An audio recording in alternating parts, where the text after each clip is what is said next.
ततो जयमुदीरये नाम श्रेष्ठं मनुमपि शचीपुत्रमत्र स्वरूपं रूपं तस्याग्रजं मुरुपुरीं माधुरी गोष्ठवाटी राधाकुण्डं गिरिवरमहो राधिका माधवस्य प्राप्तो यस्य प्रतितकृपया श्रीगुरुं तं नतोऽस्मि ध्येयं सदा परिभवग्नमभीष्टदोहं तीर्थास्पदं शिवविरिञ्चि नुतं शरण्यं भृत्यार्तिहं प्रणतपालभवाब्धिपोतं वन्दे महापुरुषते चरणारविन्दं श्रीचैतन्यमनोभीष्टं स्थापितं येन भूतले स्वयं रूप कदा मह्यं ददाति स्वपदान्तिकं वाञ्छाकल्पतरुभ्यश्च कृपासिन्धुभ्य एव च पतितानां पावनेभ्यो वैष्णवेभ्यो नमो नमः। जय श्रीकृष्ण चैतन्य प्रभु नित्यानंद श्री अद्वैत गदाधर शिवासादि गौरभक्तवृंद। हरे कृष्ण कृष्ण कृष्ण हरे हरे हरे राम राम राम हरे हरे। हरे कृष्ण कृष्ण कृष्ण हरे हरे हरे राम రామ రామ హరే. ఈరోజు వృత్తాసురు చతుర్శ్లోకి భాగవతం ఈరోజు చెప్పుకుంటాం.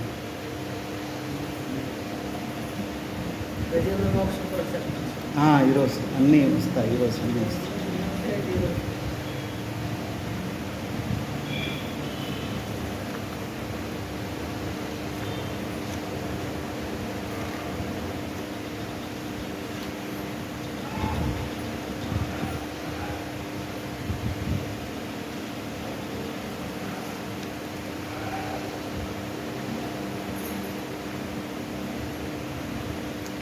పూర్వం ఒకసారి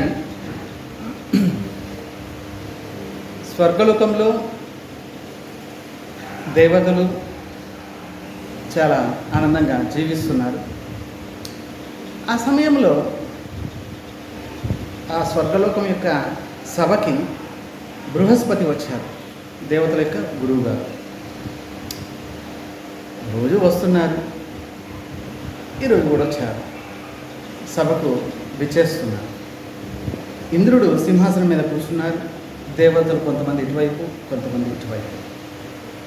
గురువుగారు వస్తున్నారు. గురువుగారిని చూసి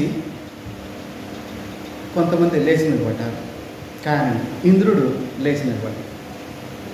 ఇంద్రుడు అనుకున్నారు, ఆ గురువుగారు రోజు వస్తున్నారు, ఆయన సీట ఆయనకు ఉంది, వచ్చి కూర్చుంటారులే. కనీసం నమస్కారం కూడా చేయలేదు. ఇంద్రుడు అనుకున్నారు, అది రోజు వచ్చే గురువు గారు, ఆయన సీటు సపరేట్గా ఉంది, వచ్చి కూర్చుంటారు, ఏదైనా మాట్లాడాలంటే మాట్లాడతారు అనుకో. కానీ బృహస్పతి మనసులో అనుకున్నారు, అరే వీరికి నేను గురువు గారిని, కనీసం సాధారణమైన జ్ఞానం కూడా లేదు వీరికి, కనీసం నేను వస్తుంటే నిలబడి కనీసం వచ్చిన తర్వాత కూర్చున్న తర్వాత అయినా నమస్కారమైనా పెట్టలేదు అని బృహస్పతి వచ్చి చూశారు. వాతావరణం బాగాలేదు, మళ్ళీ వెళ్ళిపోయారు. ఇక్కడ అప్సరసులు వాళ్ళు వీళ్ళు నృత్యం చేస్తున్నారు, ఇంద్రుడు దేవతలు బాగా ఆనందంగా సుఖంగా. ఎప్పుడైతే నృత్యం అయిపోయింది అప్పుడు కాస్త మత్తు దిగింది. అరే గురుగారు ఎక్కడికి వెళ్ళారు? గురుగారు వచ్చారు, కూర్చోలేదు. మరి అప్పుడు ఇంద్రుడు కనిపించింది, అయ్యో గురువుగారి కోపం వచ్చేసింది, పద అని చెప్పి దేవతలందరినీ కూడా తీసుకెళ్ళి గురుగారి ఇంటికి వెళ్ళారు. గురుగారి ఇంటికి వెళ్ళేసరికి గురుగారు చెప్పేశారు, గురుగారు భార్యకి నేను వస్తే లేరని చెప్పేసి అని చెప్పి దేవతలు వెళ్ళి అడిగారు, మాతాజీ గురుగారు వచ్చారు, ఇంటికి వచ్చారా, ఎక్కడున్నారేంటి, ఎక్కడికి వెళ్ళారేంటి అసలు రాలేదు ఇటువైపు. అక్కడికే వచ్చారు కదా, అక్కడ లేరండి. పోనీ ఎక్కడికి వెళ్ళారో నాకు తెలియదు. సరే మేము వెతుకుతాం అంటూ వెతకడం మొదలుపెట్టారు. గురువుగారు కనిపించారు. గురువుగారి చరణాలు అపరాధం వల్ల స్వర్గలోకం అంధకారం అయిపోయింది. లైట్ పోయింది. లైట్ పోతేనా చీకటి. అక్కడి నుంచి బ్రహ్మ దగ్గరికి వెళ్ళారు. జరిగిన విషయం చెప్పారు దేవత. ఇంద్రుడు అందరు ఇలా జరిగింది స్వామి. ఓహోహోహో, గురువుగారి చరణాల్లో అపరాధం అయిపోయింది, మీకు ఇంత లైట్ రాదు. ట్రాన్స్ఫర్మే పేలిపోయింది, ఇంకా లైటింగ్ ఎక్కడ వస్తుంది రాదు. సరే, ఒక పని చేయండి, ఉపాయం ఉంది.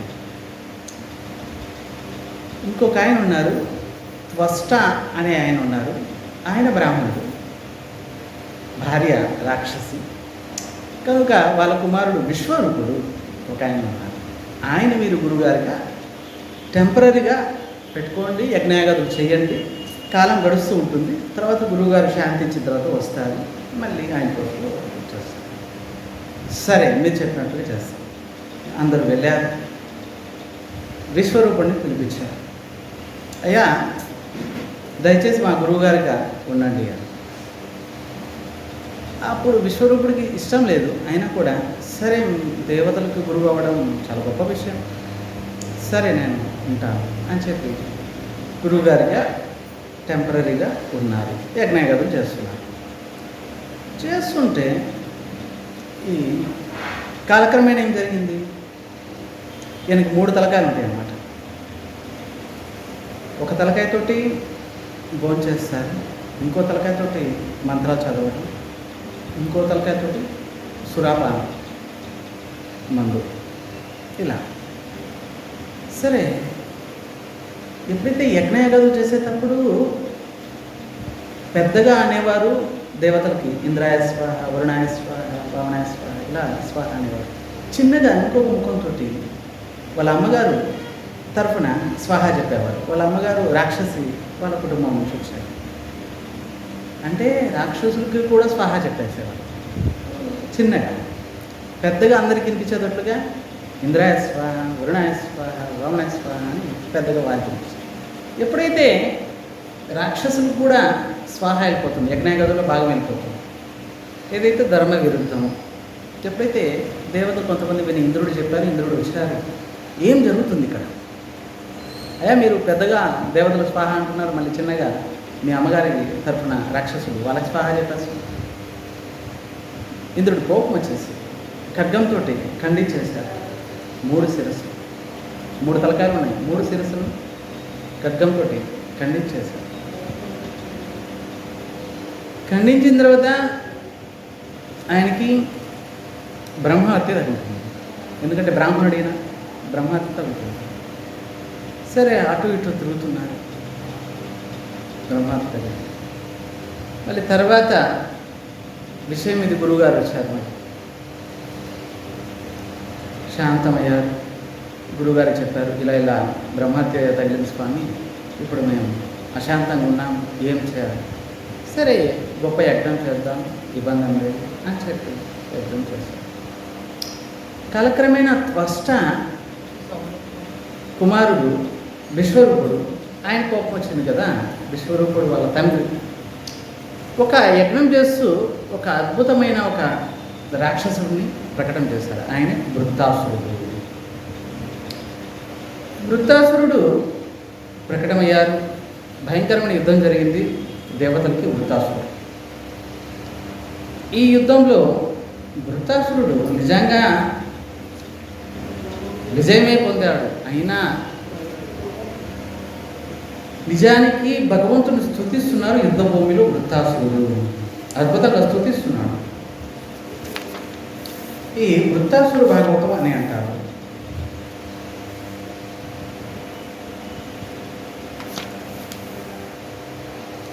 నాలుగు శ్లోకాల్లో వృత్తాసురుడు భగవంతుని స్తుతిస్తున్నారు యుద్ధ భూమిలో. 4 శ్లోకాల గురించి చెప్పుకుంటాం, ఎందుకంటే చతుశ్లోకి భాగవతం ఎలాగా ఈ 4 శ్లోకాలు.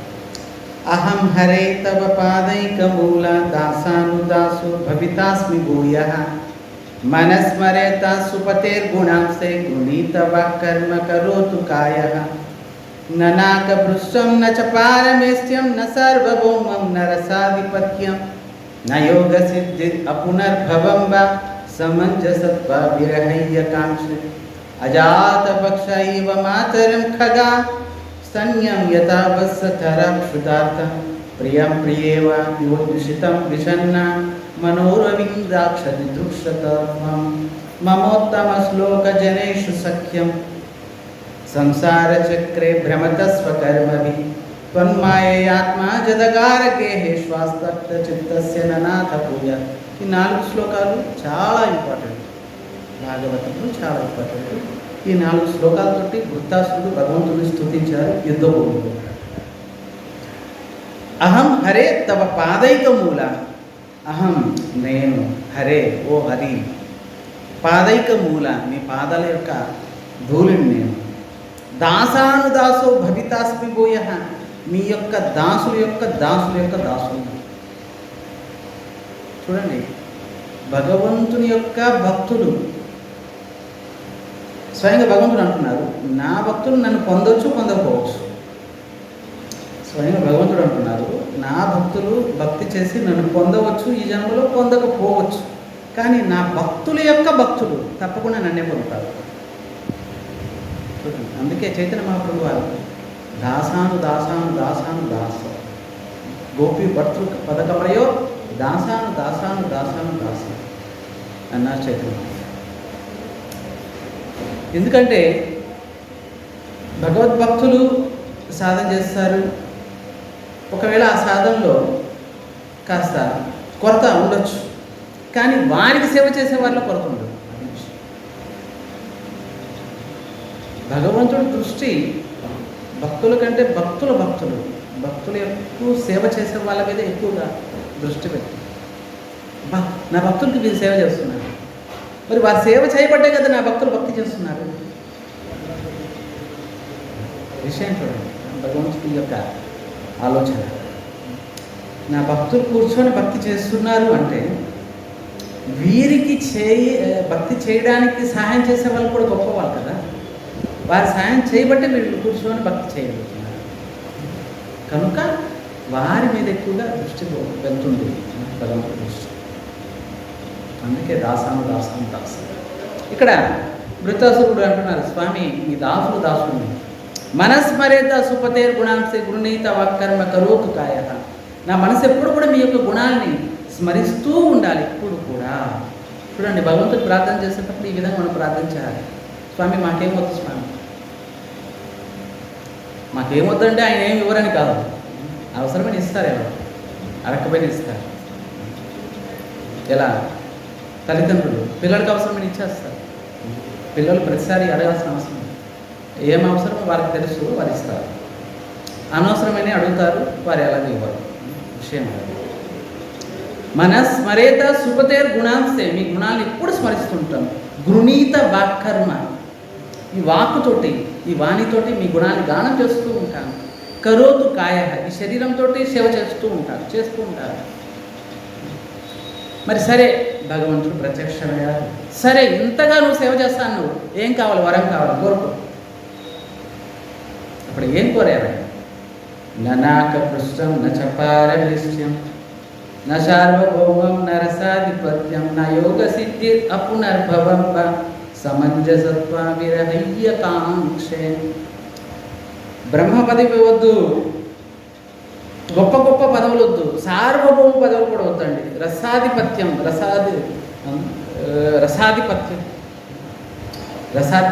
కలలేదు. నా యోగ సిద్ధి, మరి రకరకాల సిద్ధులు ఉన్నాయి, అష్ట సిద్ధులు ఉన్నాయి. సూక్ష్మ రూపం ధరించడం, స్థూల రూపం ధరించడం, ఇక పరక్రాయ ప్రవేశం, వేరే శరీరంలో ప్రవేశించడం, ఇలా పెద్ద పర్వతం లోపలికి చొచ్చుకొని వెళ్ళిపోవడం, నీళ్ళలోకి చొచ్చుకోవడం, నీళ్ళలో నడవడం, ఆకాశంలో ఎగరడం, ఇవన్నీ కూడా సిద్ధులండి. అవి కూడా అక్కర్లేదు. నా యోగ సిద్ధి నాకు అక్కర్లేదు స్వామి. మరి ఇంకేం కావాలి బాబు, ఇంత భక్తి చేస్తున్నా ఇంకేం కావాలి చెప్పు. సమంజసత్వ విరహయ్య కాంక్ష, విరహం కావాలి స్వామి. చూడండి, రెండు, ఒకటి కలవడం, ఇంకోటి విరహం. ఇప్పుడు కలవడంలో ప్రేమ ఉంటుంది. ఈ ప్రేమ పరాకాష్ఠకి, ఈ ప్రేమ గొప్ప స్థాయికి, శ్రేష్టమైన స్థాయికి ఎప్పుడు వెళ్తుంది? విరహం వచ్చినప్పుడు. ఇప్పుడు భార్య మీద భర్త ప్రేమ ఉంది, భర్త మీద భార్యకి ప్రేమ ఉంది.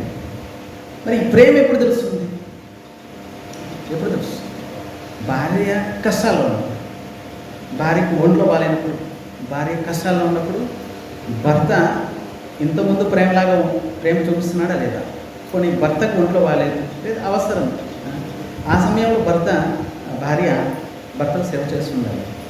కష్టాల్లో ఉన్నప్పుడు వారి ప్రేమ ప్రకటమవుతుంది. ఆనందంలో ఉన్నప్పుడు ఏం ప్రకటమవుతుంది చెప్పండి? ఆనందంలో అన్నీ బాగున్నాయి, భార్య భర్త ఇద్దరు బాగున్నారు, మరి ప్రేమ ప్రకటమవుతుందా? అవసరమైనప్పుడు, ఇక భర్త అవసరం భార్యకి, భార్య అవసరం భర్తకి, ఆ సమయంలో ప్రేమ ప్రకటమవుతుంది. నిజంగా ప్రేమ ఉంటుంది, లేకపోతే తప్పించుకోము.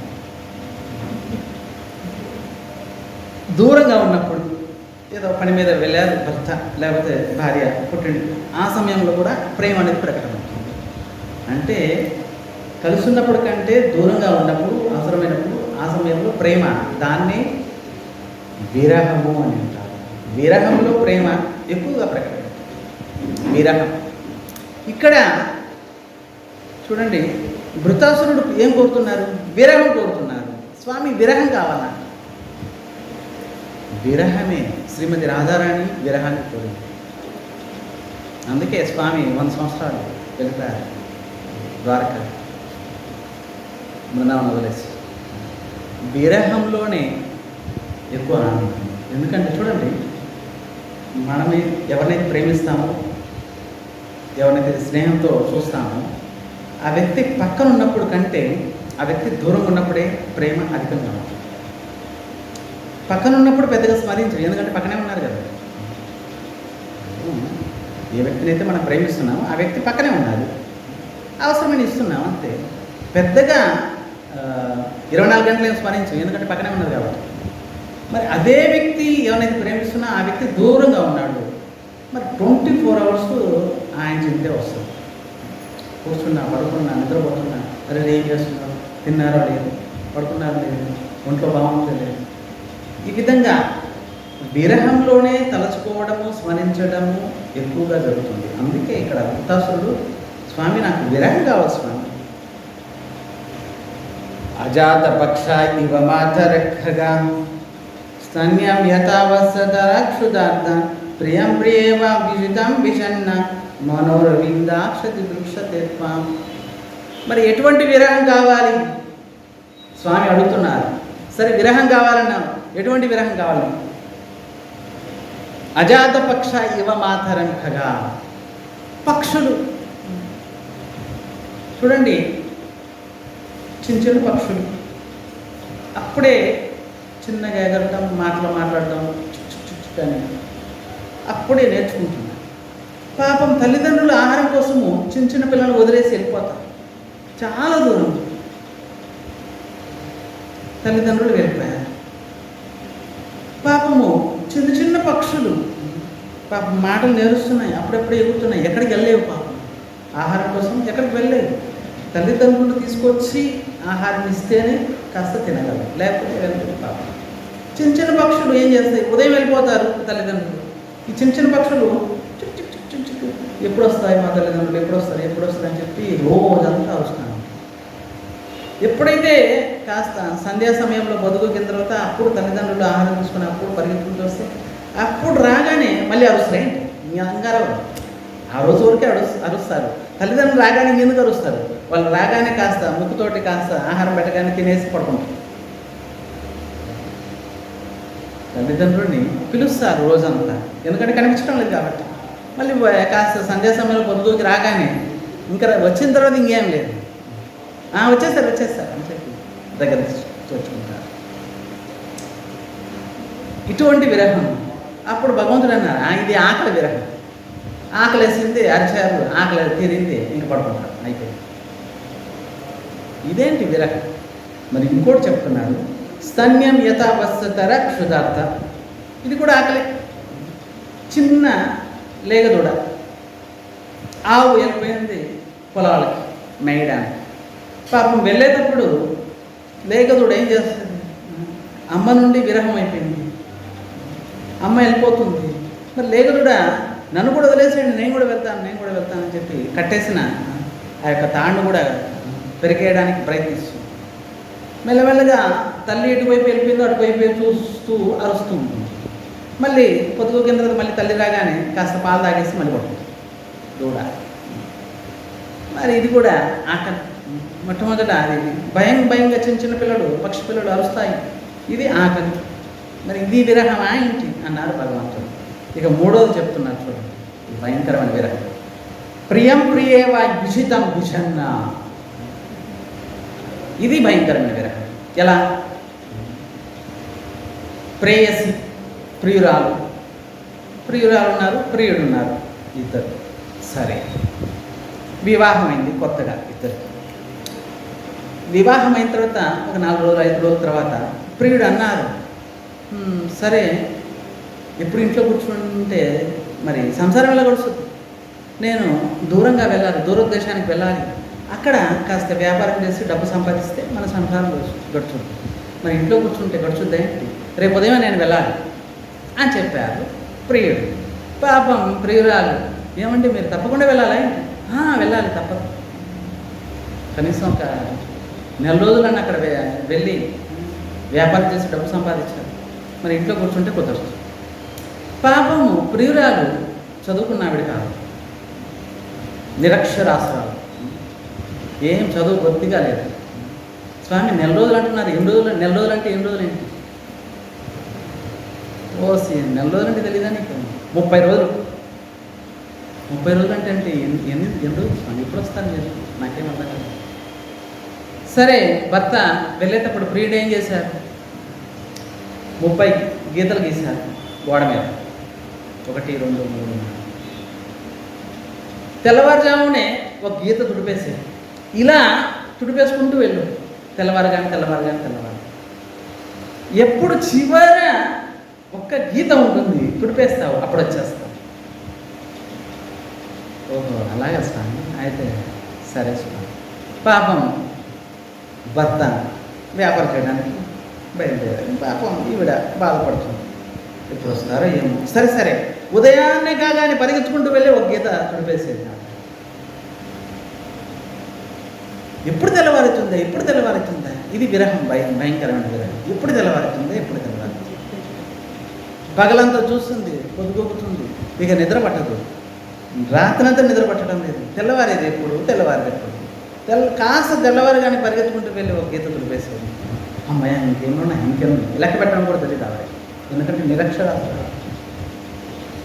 ఇలా చూసుకునేది. చివరికి ఒక గీత, అమ్మాయ రేపు పొద్దునే వచ్చేస్తారు మా స్వామి. అప్పటి వరకు ఏం చేసింది పాపం ఆవిడ? భర్త విరహం తట్టుకోలేక భర్త ఫోటో పెట్టుకునేది. భర్త ఫోటో ఇలా పెట్టుకొని మరి ఆవిడ ఏ తింటే భర్తకే చూపించేది. స్వామి చూడండి, ఈరోజు దొండకాయ వేపుడు, బెండకాయ తాలింపు, మరి పప్పు, రసము, అప్పడాలు, మరి అన్ని రకాలు చేశాను, మీరు లేదు. మరి మీరు లేకుండా నేను తింటున్నానే, ఏదో మీ బతకడానికే తినాలి, ఎందుకంటే మీరు వస్తారు కదా 4 రోజుల తర్వాత. సరే మీరు కూడా కొద్దిగా తీసుకోండి అని చెప్పి ఫోటోకే చేస్తారు, పెట్టి అవి తీసుకునేది. ఎప్పుడైతే ఫోటోకి ఆరతి ఇచ్చేది, ఫోటోలు చూసుకునేది భర్త విరహంతో ఆమె. ఎప్పుడైతే 30 రోజులు అయిపోయిన తర్వాత రోజు భర్త వచ్చారు, అప్పుడు ఇప్పుడు ఏం చేస్తుంది? భర్తకి హారతి ఇస్తుంది, మరి నైవేద్యం సమర్పయాన్ని కడుతుంది. అక్కడ భర్త గేటు, మరి నేను వచ్చేసాను, తొందరగా తెరువు ద్వారం. అప్పుడు ఈవిడ పరిగెత్తుకుంటూ వెళ్ళాలా లేదా? పరిగెత్తుకుంటూ వెళ్తుంది, భర్తకు స్వాగతం చెప్తుంది. మళ్ళీ ఇంకా ఫోటోతో పని ఏముంది, భర్త వచ్చేసారు కదా. చూడండి ఎంత విరహంతో తప్పించిపోతుంది. అప్పుడు ఘృతాసురుడు అంటున్నారు, ప్రియం ప్రియేవ విషితం విషన్న. ఒక ప్రియురాలు ప్రియుడి కోసం తప్పించిపోతుంది, అంతగా తప్పిస్తాను మీకోసం స్వామి. జీవుడు పరమాత్మ కోసం అంతగా తప్పించాలి, తప్పించినప్పుడే భగవత్ ప్రాప్తి. స్వామి మీరు లేకుండా నేను ఉండలేను అన్నంతగా భక్తి పారాకాష్ఠకు వెళ్ళినప్పుడే స్వామి తీసుకెళ్తారు, లేకపోతే తీసుకెళ్ళరు. ఎందుకు తీసుకెళ్తారు? భక్తులు కరువే ఏంటి పైన? భక్తులు కరువే ఏంటి? అనంతకోటి విష్ణు లోకాలు ఉన్నాయి, వైకుంఠ లోకాలు, అనంత కోట్ల మంది. 3%, 75% భక్తులు అక్కడ ఉన్నారండి. 25% బద్ధజీవులు ఇక్కడ ఉన్నారు. త్రిపాదస్య భూమి అమృతం. 75% భక్తులు పైన ఉన్నారు, 25% మళ్ళాంటి వాళ్ళు ఇక్కడ. ఇది వదలలేక అది పట్టుకోలేక ఇలా ఉన్నారు 25%. మరి భగవత్ ప్రాప్తి అనేది అంత సహజం కాదు. ఇటువంటి విరహం రావాలి, వచ్చేటట్లుగా భజించాలి. ఎలా చేప నీటిలో నుంచి బయటికి రాగానే ఇంకా నీరు లభించక తనకలాడింది, కొట్టుకుంటుంది. కాస్త నీరు లభించినా నేను నా ప్రాణం బతుకుతుందని చెప్పి కొట్టుకుంటుంది. కొట్టుకొచ్చిన ఇంతగా కొట్టుకుంటుంది, ఇంకా నీరు లేకపోతే నేను చచ్చిపోతాను. అలాగే స్వామి మీరు లేకుండా నేను బతకలేను, నేను చచ్చిపోతాను. అటువంటి విరహం రావాలి, అప్పుడే భగవత్ ప్రాప్తి అనేది. అంతేగాని మరి టైంకి రకరకాల పిండి వంటలు పెట్టేసి స్వామికి తినేసి టైం పడుకుంటే అదే ఏదో కాలక్షేపంగా టీవీయో మొబైల్లో ఏదో చూస్తూ ఉంటాను. రామాయణం పెట్టండి ఒకసారి చూస్తా, మహాభారతం ఒకసారి సీరియల్ పెట్టండి చూస్తా. ఈ విధంగా భగవత్ ప్రాప్తి అవుతున్నాయి. ఈ విధంగా కాదు, ఈ విరహ వేదంతో అవుతుంది భగవత్ ప్రాప్తి. స్వామికి కూడా అనిపిస్తుంది ఈ భక్తుడు లేకుండా నేను ఉండలేను, ఈ భక్తుడు లేకుండా నేను ఉండలేను. ఏ భావంతో అయితే మీరు స్వామిని భజిస్తారో అదే భావంతో మీకు రెస్పాన్స్ అవుతారు స్వామి. ఇంతగా ప్రార్థించారు వృత్తాసురుడు భగవంతుడు. చూడండి ఎంత అద్భుతంగా.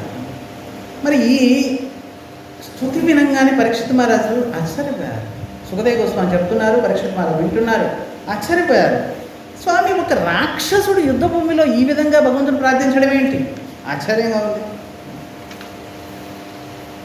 ముక్తానాపి సిద్ధానాం నారాయణ పరాయణ సుదుర్లభ ప్రశాంతాత్మ కోటిష్వపి మహా. చూడండి శుద్ధ భక్తుడు ఎంత దుర్లభమో చెప్తున్నాను ఇక్కడ. ముక్తానామపి సిద్ధాన. చూడండి కొన్ని కోట్ల కోట్ల కోట్ల జీవులలో ఎవడో ఒకడు మాత్రమే సాధన చేయడానికి ప్రయత్నిస్తాడు. కోట్ల మందిలో ఒకడు కర్మి అవుతాడు, కర్మనిష్ఠుడవుతాడు. ఈ విధంగా కర్మనిష్ట కలిగిన కోట్ల కోట్ల మందిలో ఒకడు మాత్రమే జ్ఞాని అవుతాడు. ఈ విధంగా జ్ఞానాన్ని పొందిన కోట్ల కోట్ల మందిలో ఒకడు భక్తుడు అవ్వడానికి ప్రయత్నిస్తాడు. ఇక మిగతా వాళ్ళని, మిగతా వాళ్ళు ముక్తి సిద్ధి వీటి కోసము పాపులాడతారు. భక్తుడు ఇక్కడ ఏమన్నారు? సుదుర్లభ ప్రశాంతాత్మ కోటిష్వపి మహామునే. కోట్ల మంది మహామునుల్లో, సాధారణమైన జీవులు కాదండి మీరంతా, కోట్ల మంది మహామునులలో ఒక్క కృష్ణ భక్తుడు, నిష్కామ భక్తుడు దుర్లభము. చూడండి భగవత్ ప్రాప్తి అనేది ఎంత దూరం ఉందో మనకి ఆలోచించాలి. మహామునులు ఎవరైతే నిత్యం తపస్సు చేస్తూ ఉంటారో అటువంటి మహామునులు, వారిలో ఒక్క నిష్కామమైన కృష్ణ భక్తుడు లభించడం, దర్శించుకోవడం చాలా చాలా దూరం. ప్రశాంతాత్మ సుదుర్లభ కోటిష్వపి మహాముని. ప్రశాంతంగా ఉంటారు కృష్ణ భక్తుడు, ఎటువంటి కామన కోరిక ఉండదు, నిత్యం కృష్ణ స్మరణ ఉంటాడు. అటువంటి మిగతా విషయములు ఏంటి? సకలే అశాంతి. ఎందుకని? భుక్తి ముక్తి సిద్ధి సకలే అశాంతి. భుక్తి భౌతికమైన ఇంద్రియ తృప్తి భుక్తి అంటే. ముక్తి నాకు ఇంకేం వద్దయా, మీ సేవ కూడా చేయను, నాకు ముక్తి ఇవ్వండి. వీడు భగవంతుడి సేవ కూడా చేయడు. భుక్తి ముక్తి. సిద్ధి సిద్ధి ప్రాప్తి చెప్పాం కదా, 8 అష్ట సిద్ధులు ఉన్నాయని. నీళ్ళలో నడవడం, ఆకాశంలో ఎగరడం, మరి వివిధ రకాల శరీరాలలో ప్రవేశించడం, ఇవన్నీ కూడా సిద్ధులు అన్నమాట. ఈ మహామునులు సిద్ధులు కోరుకుంటారు, ముక్తి కోరుకుంటారు, భక్తులు కోరుకుంటారు. కృష్ణ భక్తి అనేది చాలా చాలా చాలా చాలా దుర్లభం. పరీక్షిత్ మహారాజ్ అంటున్నారు, స్వామి ఈ వ్యక్తి వృత్తాసురుడు యుద్ధ భూమిలో ఇంద్రుడితో యుద్ధం చేస్తూ భగవంతుని స్తుతించారు. పూర్వజన్మలు ఎవరైనా సర్వసాధారణంగా ఏసీ పెట్టేసి, ఫ్యాన్ పెట్టేసి, ఒక సోఫా ఇచ్చి కూర్చొని భగవంతుడు నామం చేయమంటేనే కష్టం. అన్ని రకాల సదుపాయాలు కల్పించినా కూడా బయట వేడిగా ఉంది, ఏసీ పెట్టించారు, మరి ద్వారాలు, గ్లాసులు అన్నీ ఫిట్టింగ్ చేసేసారు, ఇంకా బయట శబ్దం ఏమి రాదు. కూర్చున్నారు, స్వామి గుడ్డ పెట్టుకున్నారు, విగ్రహాలు పెట్టుకున్నారు, రాధాకృష్ణ విగ్రహాలు, సీతారామ విగ్రహాలు పెట్టుకున్నారు, లక్ష్మీనారాయణ కూర్చున్నారు. ఇంకే డిస్టర్బెన్స్ లేదు, కూర్చొని నామం చేయండి, ఏ ఇబ్బంది లేదు. మీకు ఆకలిస్తే మేము ప్రసాదం రెడీ, దప్పికేస్తే రకరకాల జ్యూసులు అవి రెడీగా ఉన్నాయి, బాత్రూమ్ ఇక్కడ అటాచ్, ఇంకేం ఇబ్బంది లేదు మీకు. అసలు ఏ కూర్చొని నామం చేయమంటే చేయగలరా? ఏ ఇబ్బంది ఏం లేదు కదా మీకు. అవసరమైన ఇస్తా అంటున్నారు వాళ్ళు, మీకు కావాల్సిన అన్నీ ఏర్పాటు చేసేసారు. ఇంకా మీరు అసలు కుర్చీలోంచి లేయాల్సిన అవసరం లేదు, అంటే చాలు వచ్చేస్తుంది. చూడండి, ఇంత సదుపాయం కల్పించిన తర్వాత కూడా భజన చేయడం కష్టం. వృత్తాసురుడు యుద్ధ భూమిలో ఇంద్రుడితో యుద్ధం చేస్తూ భగవంతుని స్తుతిస్తున్నాడు. చూడండి, అనుకుంటాము అనుకూలమైన పరిస్థితిలో మేము భజన చేస్తాం అనుకుంటాము, సర్వసాధారణంగా మామూలుగా అంటున్నాము. ఈ పనులు అయిపోతే మాకు ఇంకేం పనులు ఉండవు, ఈ బాధ్యతలు అయిపోతే ఇంకేం ఉండవు, ఇప్పుడు ఒక బాధ్యత ఉంటే అది అయిపోతే ఇంకేం ఉండదు, ఇంకా కూర్చొని భజన చేయడం ఇంకేం లేదు అనిపిస్తుంది. నిజానికి బాధ్యతలు, పనులు ఇవి ఎప్పుడు కూడా తొలగవు. చచ్చేంత వరకు బాధ్యతలు ఉంటాయి, పనులు ఉంటాయి, అన్నీ ఉంటాయి. అన్నిటినీ ఉన్నా కూడా భజన చేయగలిగితే అది నిజమైన భజన. ఇది అయిపోతే నేను భజన చేస్తాను, అది ఎప్పుడు కాదనుకోను. ఈ బాధ్యత తొలగితే నేను భజన చేస్తాను, ఈ పని అయిపోతే నేను కాస్త కూర్చొని నామం చేస్తాను, ఇది ఎప్పుడు కాదనుకో. ఇలా భజన అవుతుంది కాదు. అన్ని బాధ్యతలు ఉంటాయి, పనులు ఉంటాయి, అయినా కూడా భజన చేయడానికి ఒక 2 గంటలు, ఉదయం సాయంత్రం 2 గంటలు తీస్తాను నామం చేయడానికి, హరికథ వినడానికి, స్వామి సేవ చేయడానికి. ఈ విధంగా అని ప్రయత్నించేవాడే నిజంగా భజన చేయగలరు. అంతేగాని బాధ్యతలు అయిపోయిన తర్వాత, పనులు అయిపోయిన తర్వాత, పనులు ఎప్పుడు కావు, బాధ్యతలు ఎప్పుడు తీరవు, మరి ఇంకెప్పుడు భజన చేస్తాం? అయ్యే పని విషయం. ఇప్పుడు చూడండి, వచ్చారు మీరు భాగవతం వినడానికి. ఈ సమయంలో కొన్ని పనులు ఉండొచ్చు, ఎన్నో పనులు ఉండొచ్చు. ఆ పనులన్నింటినీ కాస్త పక్కన పెట్టి వచ్చారు, విన్నారు. ఆ పనులు అయిపోయిన తర్వాత, ఆ బాధ్యతలు అయిపోయిన తర్వాత వస్తానంటే ఎప్పుడు రాగలరా? మీరేమో ఎవరు రాగలరు. కనుక విషయం అదనమాట. పరీక్షిత్ మహారాజ్ ఆశ్చర్యపోయారు. ఏం భక్తుడండి బాబు, పూర్వజన్మలు ఎవరయ్యా ఆయన? అప్పుడు సుఖదేవ గోస్వామి అంటున్నారు, స్వామి శృణుష్వ వహితో రాజన్ ఇతిహాసమిమం శ్రుత్వా శ్రుత్వా యథా శ్రుత్వా ద్వైపాయన ముఖాన్ నారద దేవలా. అయా పూర్వజన్మలో ఒక సార్వభౌముడు ఉన్నాడు, శూరసేనేషు వై నృప చిత్రకేతు ఇది ఖ్యాతో యస్యాసీత్ కామదుర్మజ. చిత్రకేతుడు అనే గొప్ప మహారాజు ఉన్నారు, మొత్తము భరతవర్షానికి రాజు పూర్వము. తస్య భార్య సహస్రాణి దశాభవన్, 1,000,000 భార్యలు ఉన్నారు ఆయన. చూడండి, ఒక వ్యక్తికి 1,000,000 భార్యలు, ఆయనకి 1,000,000 భార్యలు ఉన్నారు. భగవత్ సంకల్పం ద్వారా 1,000,000 మంది భార్యల్లో ఎవరికీ సంతానం కలగదు. వృత్తాసురుడు యొక్క పూర్వజన్మ గురించి చెప్తున్నాను. వృత్తాసురుడు ఎవరైతే భగవంతుడు స్తుతించారో ఆయన పూర్వజన్మలో ఏంటి అని పరీక్షిత్ ప్రశ్న వేస్తే సుఖదేవ గోస్వామి చెప్తున్నారు. పూర్వజన్మల స్వామి ఈయన చిత్రకేతు అనే గొప్ప మహారాజు. ఈయనకి 1,000,000 మంది భార్య, ఎవరికీ సంతానం లేదు. ఒకసారి కాస్త ఉదాసీనంగా కూర్చొని ఉన్నారు సింహాసనం. దేవరుడు అనే ఒక ఋషి వచ్చారు. అంగిరా ఋషి వచ్చారు. సర్వత్ర భ్రమణం చేస్తూ చేస్తూ అంగిరా ఋషి వచ్చారు. తర్వాత రాజు అంగిరా ఋషికి స్వాగతం చెప్పారు. రండి స్వామి, మా యొక్క రాజ్యం పవిత్రం అయిపోయింది, పావనం అయిపోయింది. మీరు ప్రవేశించడంతో, మీరు అడుగు పెట్టడంతో ఆయనకు ఉచితమైన ఆసనం ఇచ్చారు పాల్గొడుకోవడానికి. అలాగే రకరకాల సత్కారాలు చేశారు. ఆయన చేసిన తర్వాత అంగిరా ఋషి అడుగుతున్నారు, స్వామి కుశలమంగళమే కదా, ఇబ్బంది ఏం లేదు కదా, రాజ్యంలో సవ్యంగానే అన్ని సాగుతున్నాయి కదా. అప్పుడు మహారాజు చిత్రకేతు అన్నారు, స్వామి అన్ని రకాల సదుపాయాలు ఉన్నాయి, కొరత ఏం లేదు, కానీ ఒక్క ఇబ్బంది స్వామి. ఏంటయ్యా నీకు ఇబ్బంది? అన్నీ ఉన్నాయన్నారు, ఇబ్బంది ఏంటి? సంతానం లేదు స్వామి. ఓహోహోహో, సంతానం లేదని. సరే సరే, గొప్ప యజ్ఞం చేద్దాం, ఒకటి సంతాన ప్రాప్తి కోసం ఒక యజ్ఞం చేద్దాము అని అన్నారు. సరే స్వామి, మీరు ఏం చెప్తారు? గొప్ప యజ్ఞం చేశారు. యజ్ఞంలో పాయసం లభించింది. ఏవం వికల్పితో రాజన్ విదుషా మునునాభస. ఈ పాయసం మహారాజు చిత్రకేతుడు తీసుకెళ్ళి పెద్ద భార్యకి ఇచ్చారు. పెద్ద భార్య పాయసం తీసుకున్నది. తర్వాత భగవంతుని దయ వల్ల గర్భవతి అయింది. మహారాజు చిత్రకేతుడు అమితమైన ఆనందం పొందాడు. కోట్ల కోట్ల ఆవుల్ని దాన ధర్మాలు చేస్తున్నాడు. ఎందుకంటే ఇంతకాలం నుంచి సంతానం లేదు. ఇంతగా అమితమైన ఆనందం వేసింది. ఇక ఉప్పొంగిపోయాడు. ఇక నాకంటే భాగ్యవంతులు ఎవరు లేరురా ఈ సంసారంలో అనుకున్నారు చిత్రకేతుడు. ఎప్పుడైతే మెల్లగా శిశువు జన్మించాడు, రాజకుమారుడు జన్మించాడు. ఇక ధూమ్ధాం పండగలే పండగలు, రోజు రాజ్యంలో పండగలు. బ్రాహ్మణులు మొయిలాపోతున్నారు దాన దక్షిణ, ఇంతగా పండగ చేస్తున్నారు. శిశువు మెల్లమెల్లగా పెద్ద అవుతున్నాడు. 4 సంవత్సరాలు 5 సంవత్సరాలు రాజకుమారుడు.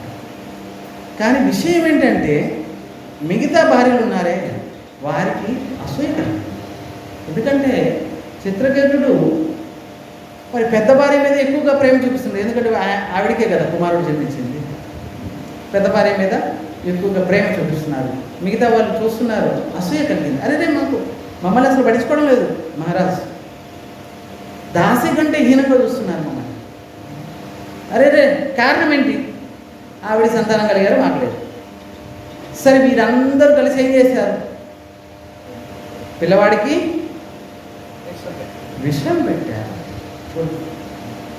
అసూయ ఎంత దూరం వెళ్ళింది.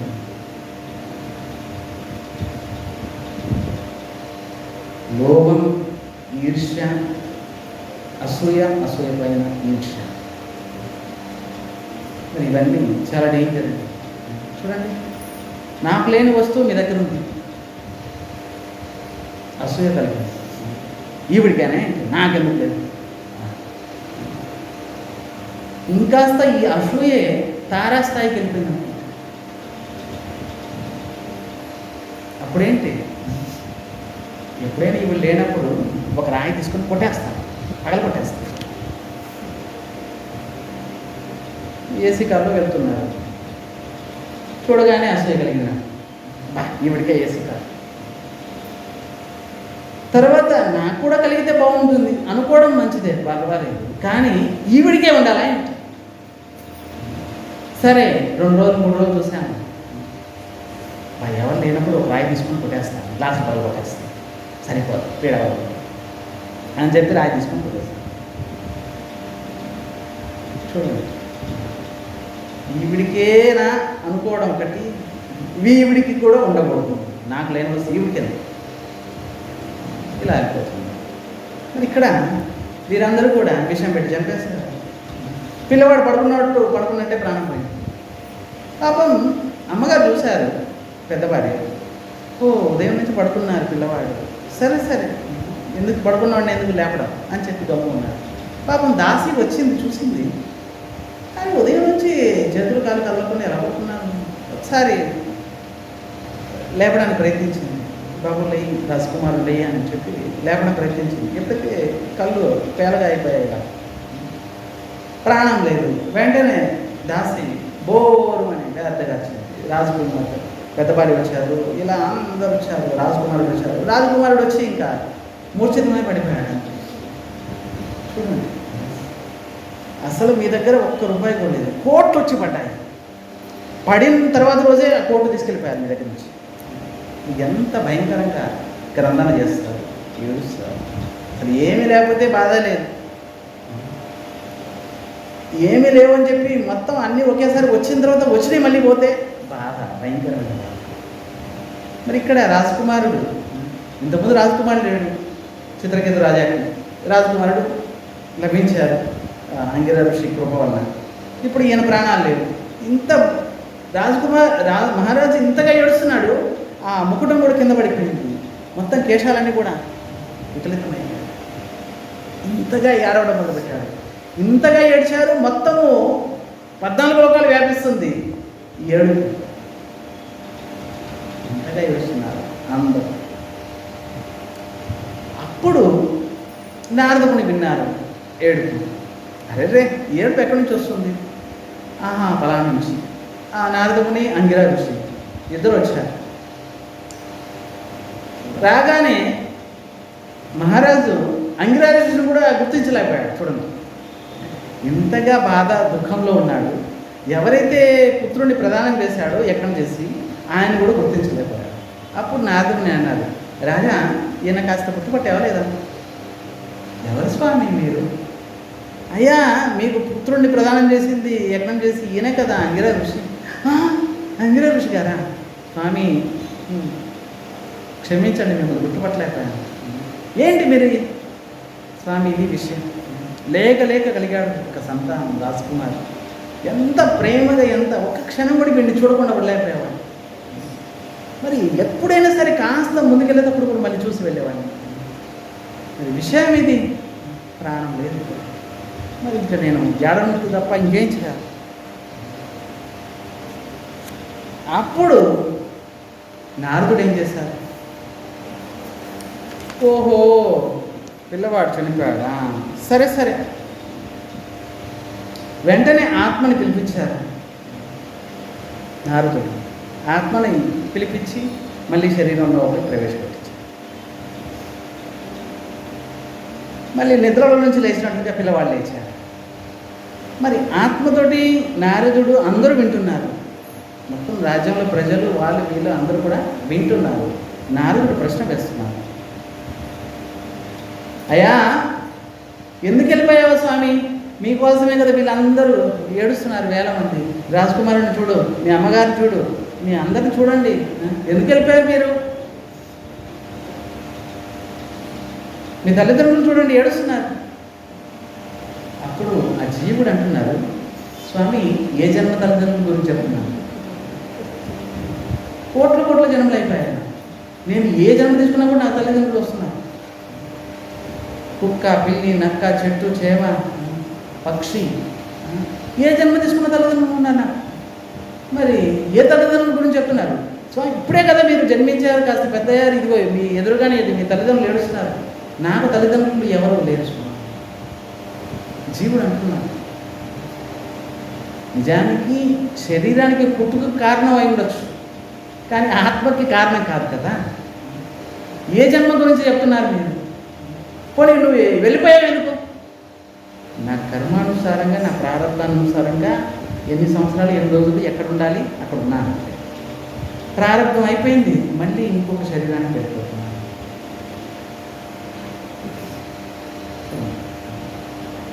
ఇంకో శరీరాన్ని తీసుకుంటాను, అక్కడ ఎంతకాలం ఉండాలో ప్రారంభం ఎంత రాసి ఉంటుందో అక్కడ ఉంచుకుంటాను. మళ్ళీ అక్కడ నుంచి స్థిరంగా ఎక్కడా నేను ఇలా 84 లక్షల జీవరాశులు ఉన్నాయి, ఒకటి కాదు రెండు కాదు. నాకు ప్రారంభానుసారంగా శరీరం లభిస్తుంది. ఇలా షర్టు, ఇలా బట్టలు వేసుకుంటాం. మరి ఈరోజు ఈ బట్టలు వేసుకుంటాం, రేపు ఇంకోటి వేసుకుంటాం, ఎల్లుండి ఇంకోటి వేసుకుంటాం. పాత బట్టలు తీసేస్తాం, మళ్ళీ కొత్త బట్టలు వేసుకుంటాం, ఉతికిన బట్టలు. ఇలా మనం బట్టలు మార్చేస్తున్నాం. అలాగే ఆత్మ శరీరాన్ని మారుస్తుంది. ఎంతకాలం? 4 సంవత్సరాలు, 10 సంవత్సరాలు, 20 సంవత్సరాలు అయిపోయింది. ఆ శరీరం ఆ బట్టలు తీసేది, కొత్త బట్టలు వేసుకుంటాం. ఇలా మారుస్తుంది. ఎంత కాలమయ్యా, ఎన్ని జన్మలయ్యా. సముద్రం ఒడ్డున ఇసుక రేణువులు ఎవరైనా లెక్క పెట్టగలరా? ఆకాశంలో చుక్కలు లెక్క పెట్టగలరా? వర్షపు దారాలని లెక్క పెట్టగలరా? ధూళి కణాలని లెక్క పెట్టగలరా? అన్ని జన్మలైపోయాయండి. అందరూ మర్చిపోయాము. మర్చిపోవడం కూడా మంచిదే, స్వామి దయ వల్ల. గుర్తుంటే మనం స్థిరంగా ఉండగలమే. పూర్వజన్మలో పలానా రాజమండ్రిలో పలానా వీధిలో కాలువలో పందిగా ఉన్నాను నేను పూర్వజన్మలో అని నాకు గుర్తుంది, స్మరణ ఉంది. నేను ఉండగలనా? ఆ వీధిలోకి వెళ్ళగానే నాకు గుర్తు వస్తుంది, అరే రేపు పందిగా ఇక్కడ తిరిగాను కదా నేను. ఇలా నిన్న మొన్న జరిగిన విషయాలే గుర్తు వస్తే నేను స్థిరంగా కూర్చోలేకపోతున్నాను.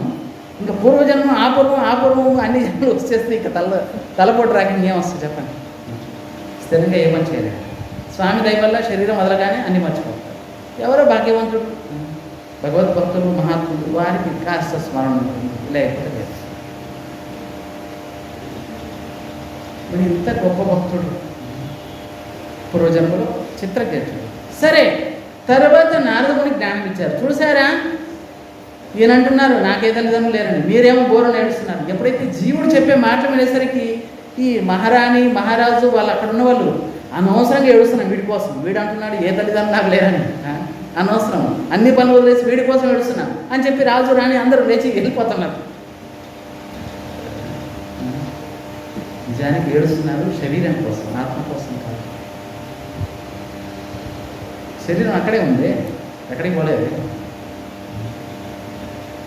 విషయం ఇది. తర్వాత నారదుడు ఉపదేశం చేశారు. చిత్రకేతుడు వైరాగ్యం వచ్చేసింది. నిజమే స్వామి, మీరు చెప్పింది కరెక్టే. జీవుడికి నిజానికి తల్లిదండ్రులు లేరు, బంధువులు లేరు, ఎవరు లేరు. ప్రారంభానుసారంగా ఇక్కడ ఉన్నారు, తర్వాత ఇంకా ఉంది. ఇప్పుడు చూడండి, మన ప్రారంభానుసారంగా ఈ కుటుంబంలో ఉన్నాం, కొంతకాలం ఉంటాం. ప్రారంభానుసారంగా తినడం, తాగడం, కష్టం, సుఖం, నష్టం, లాభం ఇవి జరుగుతూ ఉంటాయి ప్రారంభానుసారంగా. తర్వాత సమయం అయిపోతే మళ్ళీ స్టేషన్ వచ్చేస్తుంది, దిగిపోవాలి. స్టేషన్ దాకా దిగిపోవాలండి. మళ్ళీ కొత్త వ్యక్తులు ఎక్కుతారు. పాత వ్యక్తులు వెళ్ళగానే మళ్ళీ కొత్త వ్యక్తులు ఎక్కుతారు స్టేషన్. ఇది విషయం. సరే, ఇంతగా భక్తి చేశారు చిత్రకేతుడు. కేవలం 7 రోజుల్లోనే స్వయంగా సంకర్షణుడు కూడా దర్శనం అయ్యారు. విద్యాపతి అనే పదవి కూడా లభించింది చిత్రకేతుడు. ఒకసారి విమానంలో వెళ్తూ ఉంటే ఒకచోట పార్వతి, శివపార్వతులు, ఋషిములు అందరూ కూడా కూర్చొని ఉన్నారు. స్వయంగా పార్వతీదేవి శివుడు ఒళ్ళో కూర్చోండి, ఇట్లా కూర్చోండి. శివుడు భగవంతుడు లీల చెప్తున్నాడు. చిత్రకేతుడు అలా తిరుగుతూ చూశారు. అరే ఇదేంటి విచిత్రంగా ఉంది, ఇక్కడ భగవంతుడి కథలే చెప్తున్నారు, బాగానే ఉంది, కానీ శివుడికి ఒళ్ళో కూర్చుంది పార్వతీదేవి. ఇది విచిత్రంగా ఉంది. చిత్రకేతుడు వచ్చి శివుడిని అడిగారు, స్వామి అందరూ ముందు ఒళ్ళో కూర్చోబెట్టుకున్నారేంటి అన్నారు. శివుడు పాపం ఏమనలేదు, ఎందుకంటే నేను భక్తుడు కదా, ఏమనలేదు. కానీ పార్వతీదేవి కోపం వచ్చేసి, పార్వతీదేవికి భయంకరమైన కోపం వచ్చేసి, శివుడు అందరికీ జ్ఞానం ఇస్తాడు, కానీ నువ్వు శివుడు కూడా జ్ఞానం ఇస్తున్నావేంటి?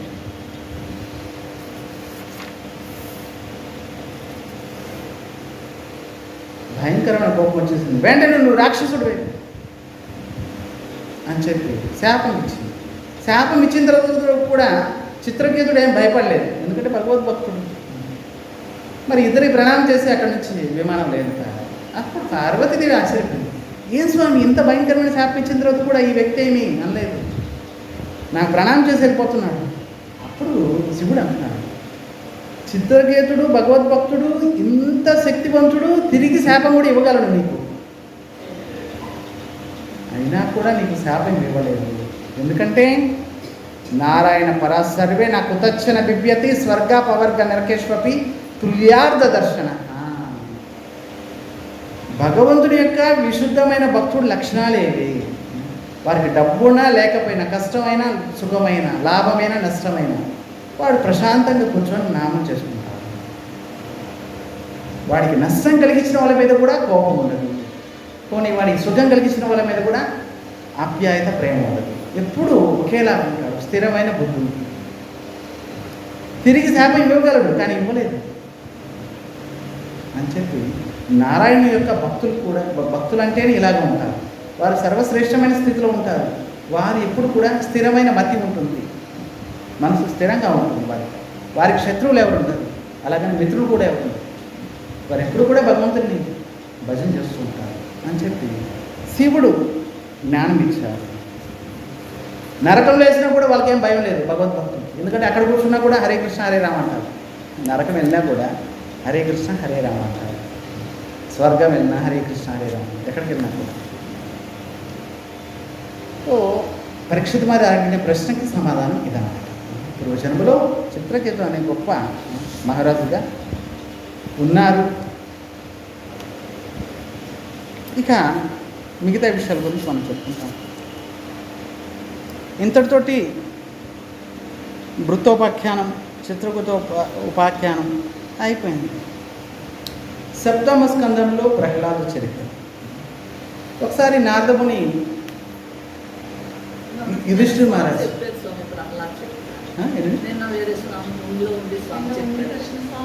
వచ్చారండి.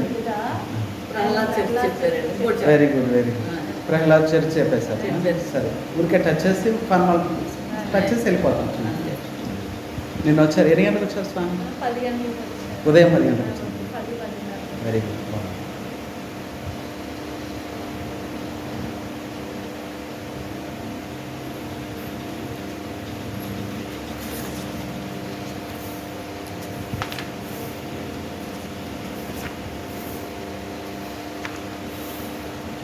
హిరణ్యాక్షుడి గురించి చెప్తున్నాను.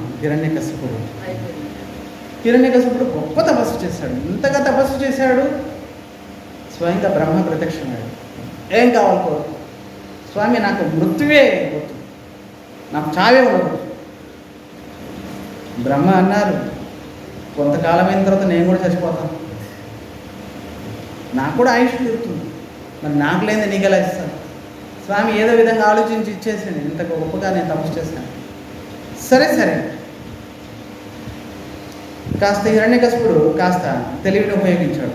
స్వామి నేను నీళ్ళలో చావకూడదు, ఆకాశంలో చావకూడదు, ఈ వారంలో చావకూడదు, ఈ నెలలో చావకూడదు, ఏ ఆయుధంతో చావకూడదు, ఏ శస్త్రంతో చావకూడదు, ఏ దేవతతో చావకూడదు, ఆకాశంలో చావకూడదు, ఇలా చావకూడదు, అక్కడ చావకూడదు, ఇక్కడ చావకూడదు, అన్నీ కూడా బ్రహ్మ తదాస్తు తదాస్తు అనుకున్నాడు. అప్పుడు ఇంకేం లేవు అనుకున్నాడు హిరణ్యకశిపుడు. నేను మృత్యువుని జయించేశాను, ఇంకా నాకు చావే లేదు, అన్నీ అయిపోయాయి అనుకున్నాడు. కాలక్రమేణా అహంకారం పెరిగింది. ఋషిముల్ని వాళ్ళని వీళ్ళు కష్టాలు కలిగిస్తున్నారు. చివరికి 4 సంతానంలో చివరివాడు ప్రహ్లాదుడు గురుకులంలో, మరి వారంతా కూడా రాక్షసులు గురుకులం జాయిన్ అయ్యాడు. ఒకసారి సెలవులకు ఇంటికి వచ్చారు ప్రహ్లాద్. హిరణ్యకశిపుడు ఒళ్ళో కూర్చోబెట్టుకున్నాడు ప్రహ్లాద్. అయ్యా రా చాలా రోజుల తర్వాత వచ్చారు, సెలవులు ఇచ్చారు కదా. సరే, మరి గురుకులంలో ఏం నేర్చుకున్నారు, పాఠాలు ఏం నేర్చుకున్నారు చెప్పు ఒకసారి. గణితము, సోషల్, సాంఘికం, సైన్స్ ఏం నేర్చుకున్నావు చెప్పు, అర్థశాస్త్రం ఏం నేర్చుకున్నావు చెప్పు. అప్పుడు ప్రహ్లాదుడు అంటున్నాడు, తత్సాధు మన్యే శురవర్య దేహినాం సదా సముద్విగ్నధియావసగ్రహాత్ హిత్వాత్మపాతం గృహమందకూపం వనం గతో హరిమాశ్రయం. మరి ప్రహ్లాదుడు అంటున్నాడు, స్వామి గృహం అనేది అందకూపం లాంటిది. గృహం అనేది అందకూపం అంటే పాడుపడిన నొయ్యి. మరి ఈ నూతిలో పట్టం కంటే అడవికి వెళ్ళి భజన చేసుకోవడం మంచిది అన్నారు. హిరణ్యకశిపుడు కోపం వచ్చేసింది. ఏంటి ఈ పాఠాలు నేర్చుకుంటున్నావు, ఏంటి స్కూల్కి వెళ్ళి నువ్వు? అరే ఆ టీచర్ని ఇలా పిలిపించండి. టీచర్ని పిలిపించారు. ఏమయ్యా ఈ పాఠాలు నేర్పిస్తున్నారా మా పిల్లవాళ్ళకి? అసలు ఈ సిలబస్లో లేదు కదా ఇవన్నీ.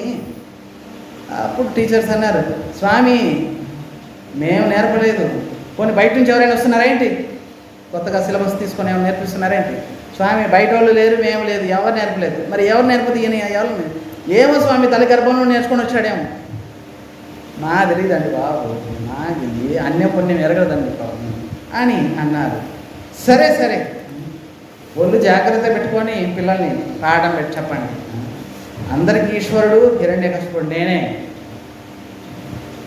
అందరినీ రక్షించేది కూడా నేనే. నేను కాస్త కళ్యాణ చేస్తే దేవతలు వణికిపోతున్నారు.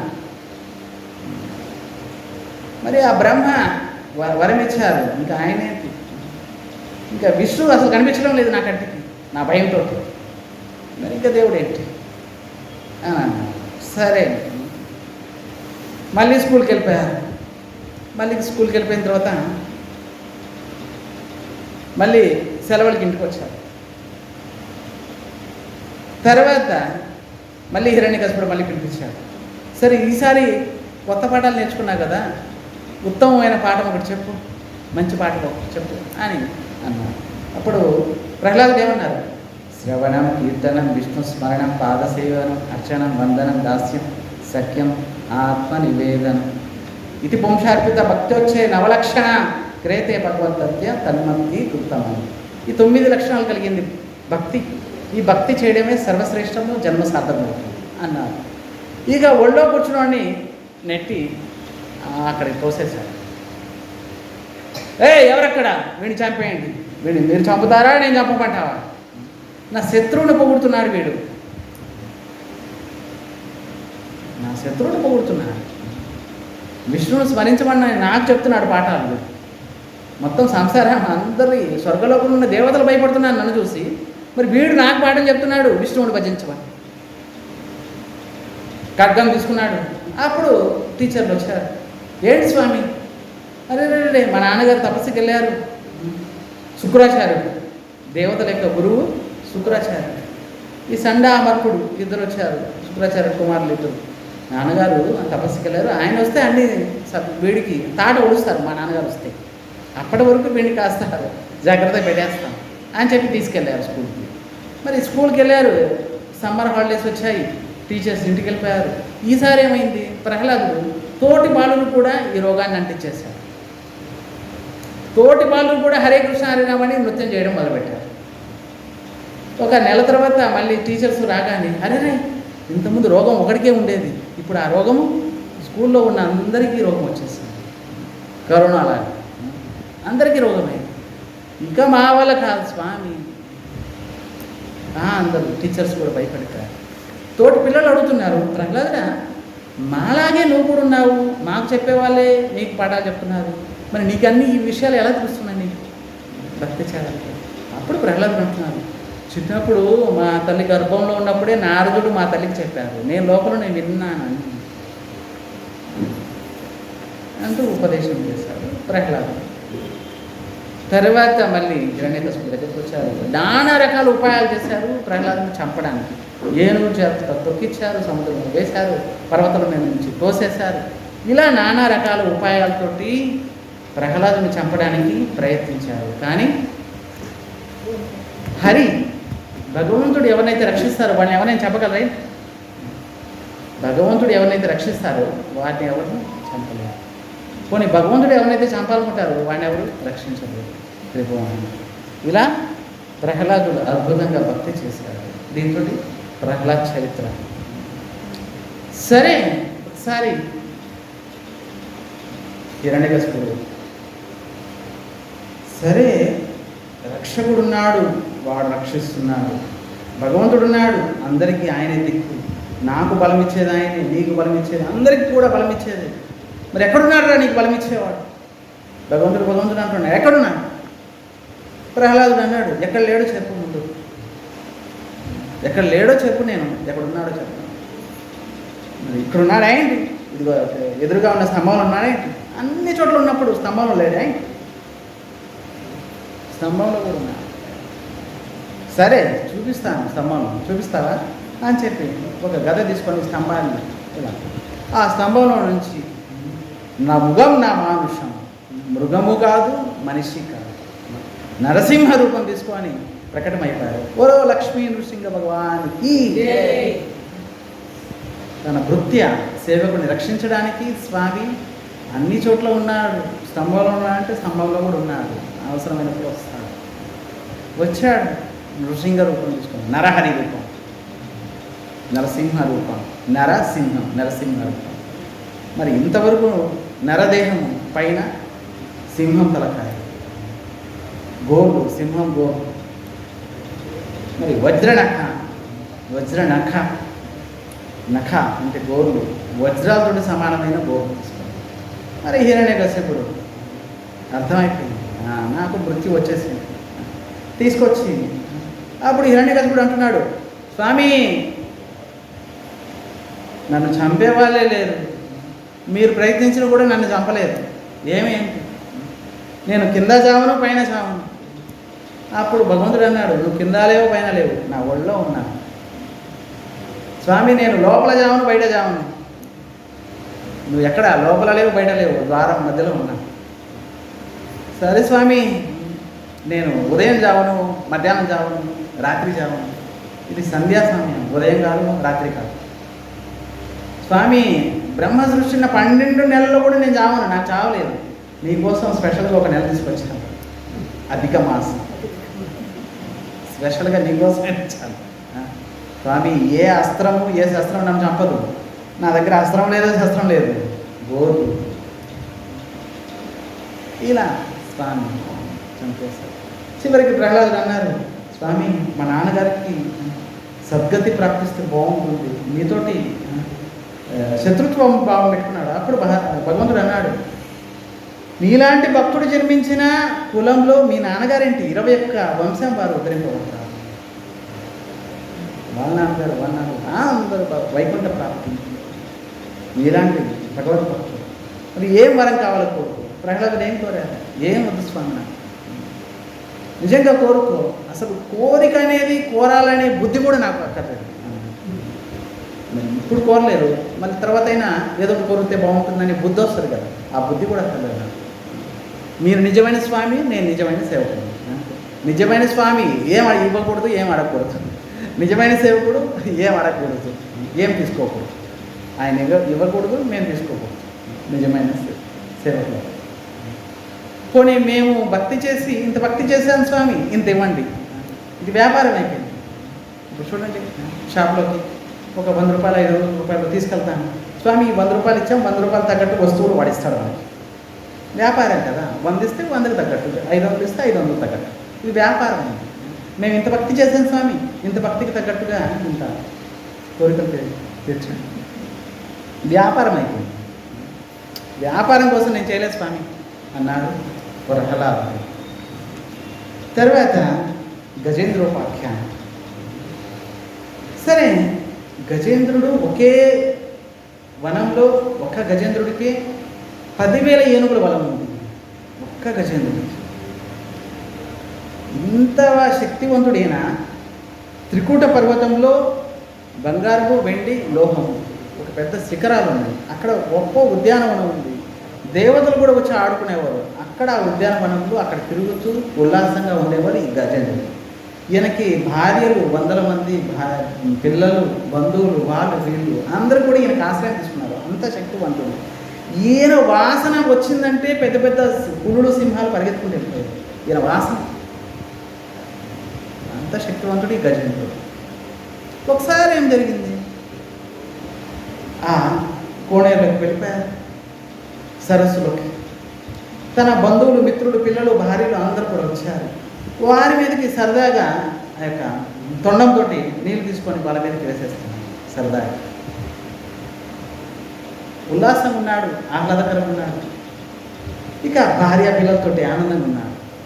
ఆ సమయంలో ఒక ముసలి వచ్చింది, వీడు కాలు, గజేంద్రుడు కాలు. సరే గజేంద్రుడు అనుకున్నారు 10,000 ఏనుగుల బలం నాకు, నేను ఒక్క ఏనుగునైనా 10,000 ఏనుగుల బలం ఉంటుంది, ముసలిమో నన్నేం చేస్తాడు, లాగడం ప్రయత్నించాడు, వల్ల కాదు. మరి నీళ్ళల్లో ముసలితోటి యుద్ధం చేయగలమా? మరి ఎప్పటి వరకు అది బయటికి రాదో అప్పటి వరకు ఎవరు యుద్ధం చేయలేరు. పాపం ఈ గజేంద్రుడు చాలా ప్రయత్నించాడు, 1 రోజు కాదు 2 రోజులు కాదండి, 1000 సంవత్సరాలు యుద్ధం చేశాడు. మరి లోపల ఉన్న ముసలికి రోజు ఆహారం వీడి రక్తమే తాగుతుంది, దానికేం ఇబ్బంది లేదు. మరి ఈయనేం తినలేదు పాపం. ఒకరోజు 2 రోజులు, ఒక నెల బంధువులు, మిత్రులు, భార్య, పిల్లలు అందరూ చూశారు. ఇవన్నీ కూడా లాగడానికి ప్రయత్నించారు, వల్ల కాలేదు. అరే ఇంకాసేపు ఉంటే మనం ప్రాణాలు కూడా పోతాయి అని చెప్పి బంధువులు, పిల్లలు, భార్యలు అందరూ కూడా వదిలేసి వెళ్ళిపోయారు. సంసారంలో జరిగేది ఇదేనా? భర్త భార్యని, భార్య భర్తని. మరి స్వార్థం తీరేంత వరకు, స్వార్థం లేదంటే భార్య పిల్లలు అందరూ వెళ్ళిపోయారు. నా వల్ల కాదు, నేను ప్రయత్నించాను. గజేంద్రుడు ఒక్కడే మిగిలిపోయాడు. చివరికి ఏం చేశాడు?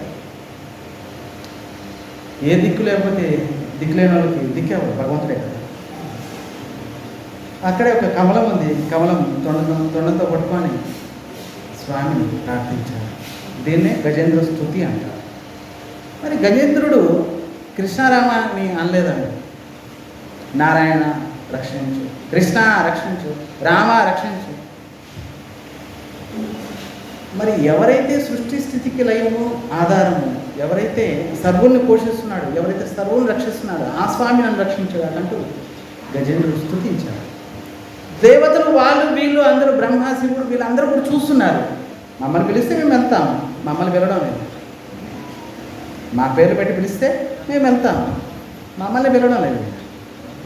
అప్పుడు భగవంతుడు ఆలోచించాడు, ఏ పేరు లేదు, ఆ పేరు కూడా నాదే. ఏ పేరు లేకుండా పిలిచారు ఎవరైనా అంటే ఆయన కూడా నేనే. భగవంతుడు సుదర్శన చక్రం పట్టుకొని పరిగెత్తుకుంటూ వచ్చాడు. ఇంతగా వచ్చాడు, గజేంద్రుడు కూడా ఓడిపోయాడు, గరుడు కూడా ఓడిపోయాడు. స్వామి నేనున్నాను పదండి అని, నువ్వు కదిలేసరికి టైం అయిపోతాడు అని చెప్పి పరిగెత్తుకుంటూ వచ్చాడు. పీతాంబరం కూడా, లక్ష్మీదేవి కూడా మర్చిపోయి పరిగెత్తుకుంటూ వచ్చాడు స్వామి. భక్తవత్సలుడు భగవంతుడు. భక్తులు కష్టం చూసి ఓర్చుకోలేడు ఆయన. అయ్యో తనకు సొంతంగా కష్టం కలిగిందని చెప్పి పరిగెత్తుకుంటూ వచ్చేస్తాడు. చూడండి, వచ్చి సుదర్శన చక్రంతో ముసలి యొక్క తలకాయని గజేంద్రుడిని లాగాడు నీళ్ళలో నుంచి స్వామి.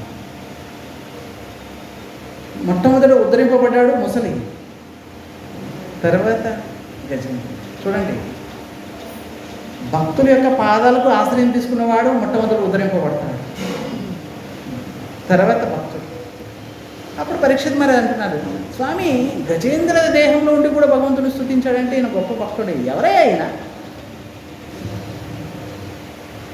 పూర్వజన్మలో ఇంద్రద్యుమ్నుడు అనే మహారాజు, గొప్ప మహారాజు, ఎన్నో యజ్ఞయాగాలు చేశాడు, రాజ్య పరిపాలన చేశాడు. చివరికి అన్ని వదిలేసి అడవిలో వెళ్ళి భజన చేసుకుంటున్నాడు. మరి ఒకసారి ఇలా భజన చేస్తూ సాలగ్రామం సేవ చేస్తున్నారు. భజనలో నిమగ్నమైపోయారు, ఇంతగా నిమగ్నమైపోయారు. అగస్త్య ఋషి తన శిష్యులతో వచ్చాడు. రాగానే అరే ఇక్కడే ఇంద్రద్యుమ్నుడు భజన చేసే స్థలం ఉంది, మనం వెళ్దాం, ఒకసారి వెళ్ళి చూద్దాం అని చెప్పి అగస్త్యముని శిష్యులతో వచ్చారు. ఎప్పుడైతే ఈ ఇంద్రద్యుమ్నుడు పూజ చేస్తున్నారు, అప్పుడు పూజ చేస్తుంటే ఎప్పుడైతే చూశారు, అగస్త్య ఋషి వచ్చారు శిష్యులతో. సరే సరే పూజ చేస్తున్నాను, నేను ఖాళీగా ఉన్నానే, మరి ఆయన తెలియదేంటి నేను పూజ చేస్తున్నట్టు. సరే సరే వచ్చారు, అక్కడ కూర్చుంటారు, పూజ అయిపోయిన తర్వాత వెళ్ళి నేను పలకరిస్తాను అనుకున్నారు. అగస్త్య ఋషి కోపం వచ్చేసి, అరే మేము వచ్చాము, మమ్మల్ని కనీసం నమస్కారం లేదు, కూర్చోమని లేదు, ఏం లేదు, అరే ఏనుగులా కూర్చున్నాడు, ఏనుగు అయిపో అని చెప్పి శాపం వచ్చేసి. మరి ఆ ఇంద్రద్యుమ్నుడే గజేంద్రుడయ్యాడు. కానీ భగవద్భక్తి, భక్తి ఎక్కడికి వెళ్ళదు, భక్తి నష్టం కాదు. ఆ భక్తితోటే కదా స్తుతించిందేనా చివరికి భగవత్ ప్రాప్తి. ఇంతటితోటి గజేంద్ర మోక్షం. తర్వాత మెల్లమెల్లగా అష్టమ స్కందంలోనే క్షీరసాగర మథనం. ఎప్పుడు చూసిన దేవతలకి రాక్షసులకి గొడవలండి. ఎప్పుడు చూసినా ఒక్కోసారి వీళ్ళు గెలుస్తారు, ఒక్కోసారి వాళ్ళు గెలుస్తారు. ఇంతగా రాక్షసులు ఓడిపోతారు. వెళ్ళి శుక్రాచార్యుని అడుగుతారు. శుక్రాచార్యుడు మృత సంజీవుని మంత్రం ఉంది ఆయన దగ్గర, వచ్చి బతికిచ్చేస్తారు. మళ్ళీ బతకగానే వీళ్ళు వెళ్ళిపోతారు, వాళ్ళతో ఇబ్బంది. అప్పుడు దేవతలు ఓడిపోయారు. బ్రహ్మ దగ్గరికి వెళ్ళారు, స్వామి ఓడిపోయాము, సరే ఈసారి మంచి తగిన ఉపాయం చూద్దాం. భగవంతుడి దగ్గరికి వెళ్ళారు, ప్రార్థించారు. భగవంతుడు అన్నారు, అరే వాళ్ళ దగ్గర మృత సంజీవిని మంత్రం ఉంది గురువుగారి దగ్గర, శుక్రాచార్యుడి దగ్గర, మీ దగ్గర ఏముంది? అవును స్వామి నిజమే, మా దగ్గర ఏం లేదు. అయితే మీరు సముద్ర మంత్రం చేయండి, అమృతం వస్తుంది, అమృతం తాగండి, మీకు కూడా మృత్యు ఉండదు అన్నారు భగవంతుడు. సరే స్వామి, సముద్ర మంత్రం ఎలా చేయాలి, ఏం చేయాలి, మాకేం తెలియదు భక్తిగా, మీరే డైరెక్షన్ ఇవ్వాలి, మీరు లేకుండా ఏ పనైనా అవుతున్నాయి. సరే సరే, సముద్ర మంత్రం చేయడానికి కూడా వాళ్ళ సహాయమే కావాలి, మీరు ఒక్కరి వల్ల కాదు. అప్పుడు దేవతలు అన్నారు, స్వామి అమృతము మా కోసము వాళ్ళు సాయం చేస్తారు ఏంటి, రాక్షసులు వచ్చి మాకు చేస్తారు లంచం ఇస్తే. ఏంటి ఆ లంచం? అమృతం మీకు కూడా ఇస్తాం స్వామి, మీకు కూడా భాగాలు ఉన్నాయి, రండి ఇద్దరం కలిసి పరిశ్రమ చేద్దాము, పాటుపడదాము, వచ్చిన ఫలితం సగం సగం పంచుకున్నాం, మీకు మృత్యు లేదు మాకు మృత్యు లేదు అనుకున్నారు. సరే సరే మేము ఒప్పుకుంటారేంటి? ఒప్పుకుంటారు, మీరు వెళ్ళి అడగండి. దేవతలు వెళ్ళి రాక్షసుని సాయం అడిగారు. అరే ఒక ఉపాయం ఉంది, మీకు నష్టం లేదు మాకు నష్టం లేదు, ఇద్దరికి లాభం. ఏంటది? ఇలా సముద్ర మంత్రం చేద్దాం, అమృతం వస్తుంది, సగం సగం తీసుకున్నాం. నిజంగా మీరేమి పాలిటిక్స్ ఏం చేయడం లేదు కదా? లేదు లేదు, మేము అలా ఎందుకు చేస్తాం, ఇద్దరం పరిశ్రమ చేస్తాము, ఎదురుగానే అమృతం వస్తుంది, మీ సగం మాకు సగం, ఇందులో మేమేమి పాలిటిక్స్ ఏం చేయడం లేదు. సరే మీ మాటలు నమ్మొచ్చు కదా? నమ్మొచ్చు, పదండి. స్వయంగా భగవంతుడే అజిత్ రూపంలో, మరి మందరాచల పర్వతం రూపంలో, మేరు పర్వత రూపంలో, అలాగే వాసుకి సర్పమే కవ్వంగా, మరి తలకాయ దగ్గర పట్టుకున్నారు దేవతలు, తోక దగ్గర పట్టుకున్నారు రాక్షసులు ఒకడు తెలివైన వాడు ఉన్నాడు, వెంటనే వెళ్ళాడు. రాక్షసులతో అంటున్నాడు, మనమేంటి తోక పట్టుకోవడం ఏంటి, వాళ్ళేంటి తలకాయ పట్టుకోవడం ఏంటి, మనమేంత పాయింట్, వారు మనం ఒకే సంతానం కదా, కశ్యపుడు సంతానమే కదా. అప్పుడు రాక్షసులు వెళ్ళి దేవతలతో అన్నారు, లేదు లేదు మీరు తోక పట్టుకోండి, మేము తలకాయ పట్టుకుంటాం. అప్పుడు దేవతలు భగవంతుడితో అన్నారు, అయ్యా ఇలా తోక పట్టుకుంటాను మమ్మల్ని, మంచిదే ఏంటి, మీరు వెళ్ళి పట్టుకున్నారు. ఇక్కడ ఎప్పుడైతే మంత్రం ఆరంభమైపోయిందో ఆ మంత్రం యొక్క వేడికి వాసుకి యొక్క తలకాయ దగ్గర నుంచి మంటలు వస్తున్నాయి. ఈ మంటల్లో చాలామంది వచ్చారు రాక్షసులు. ఇలా మెల్లమెల్లగా మంత్రం చేశారు. స్వయంగా ఎప్పుడైతే ఈ మేరు పర్వతం కింద బేసేం లేదు కదా, కింద ఏం లేదు, సముద్రం బేసారు, చిలుకుతున్నారు, బేసేం లేదు. స్వయంగా భగవంతుడే కవట రూపం అంటే కూర్మ రూపం తీసుకున్నారు, కుర్మతి రూపం తీసుకొని తన వీపు మీదకి తీసుకున్నారు పర్వతాన్ని. చూడండి, భగవంతుడు సర్వశక్తివంతుడు, అంత పెద్ద పర్వతం కూడా తన వీపు మీద ఉంటే స్వామికి ఎలా ఉందంటే స్పష్టంగా ఉంది భాగవతంలో, కమ్మటి నిద్ర వస్తుందంట. ఇంత పెద్ద పర్వతం తీసుకొచ్చి వీపు మీద ఊరికే పెట్టలేదు, చిలుకుతున్నారు, ఎంత రాపిడి అవుతుంది. ఆయనకేమో సుఖమైన నిద్ర వస్తుందంట. ఎవరైనా ఇప్పుడు కలియుగంలో ఎవరైనా మీ దగ్గరికి వచ్చి నేను నారాయణని, నా భార్య లక్ష్మి అని, నేనే కలికి భగవంతుడు అని ఎవరైనా చెప్తే ఒక రాయి తీసుకొని ఆయన వీపు మీద పెట్టి చిలకండి, ఓర్చుకుంటే నిజంగానే భగవంతుడు. మరి చూడండి, భగవంతుడు ఒక రాయి, ఒక పెద్ద పర్వతం తీసుకొచ్చి చిలికితే ఆయనకి కమ్మటి నిద్ర వస్తుంది. మరి కలియుగంలో వీధికొకరు ఊరికొకరు కలికి భగవంతుడు అయిపోయారు.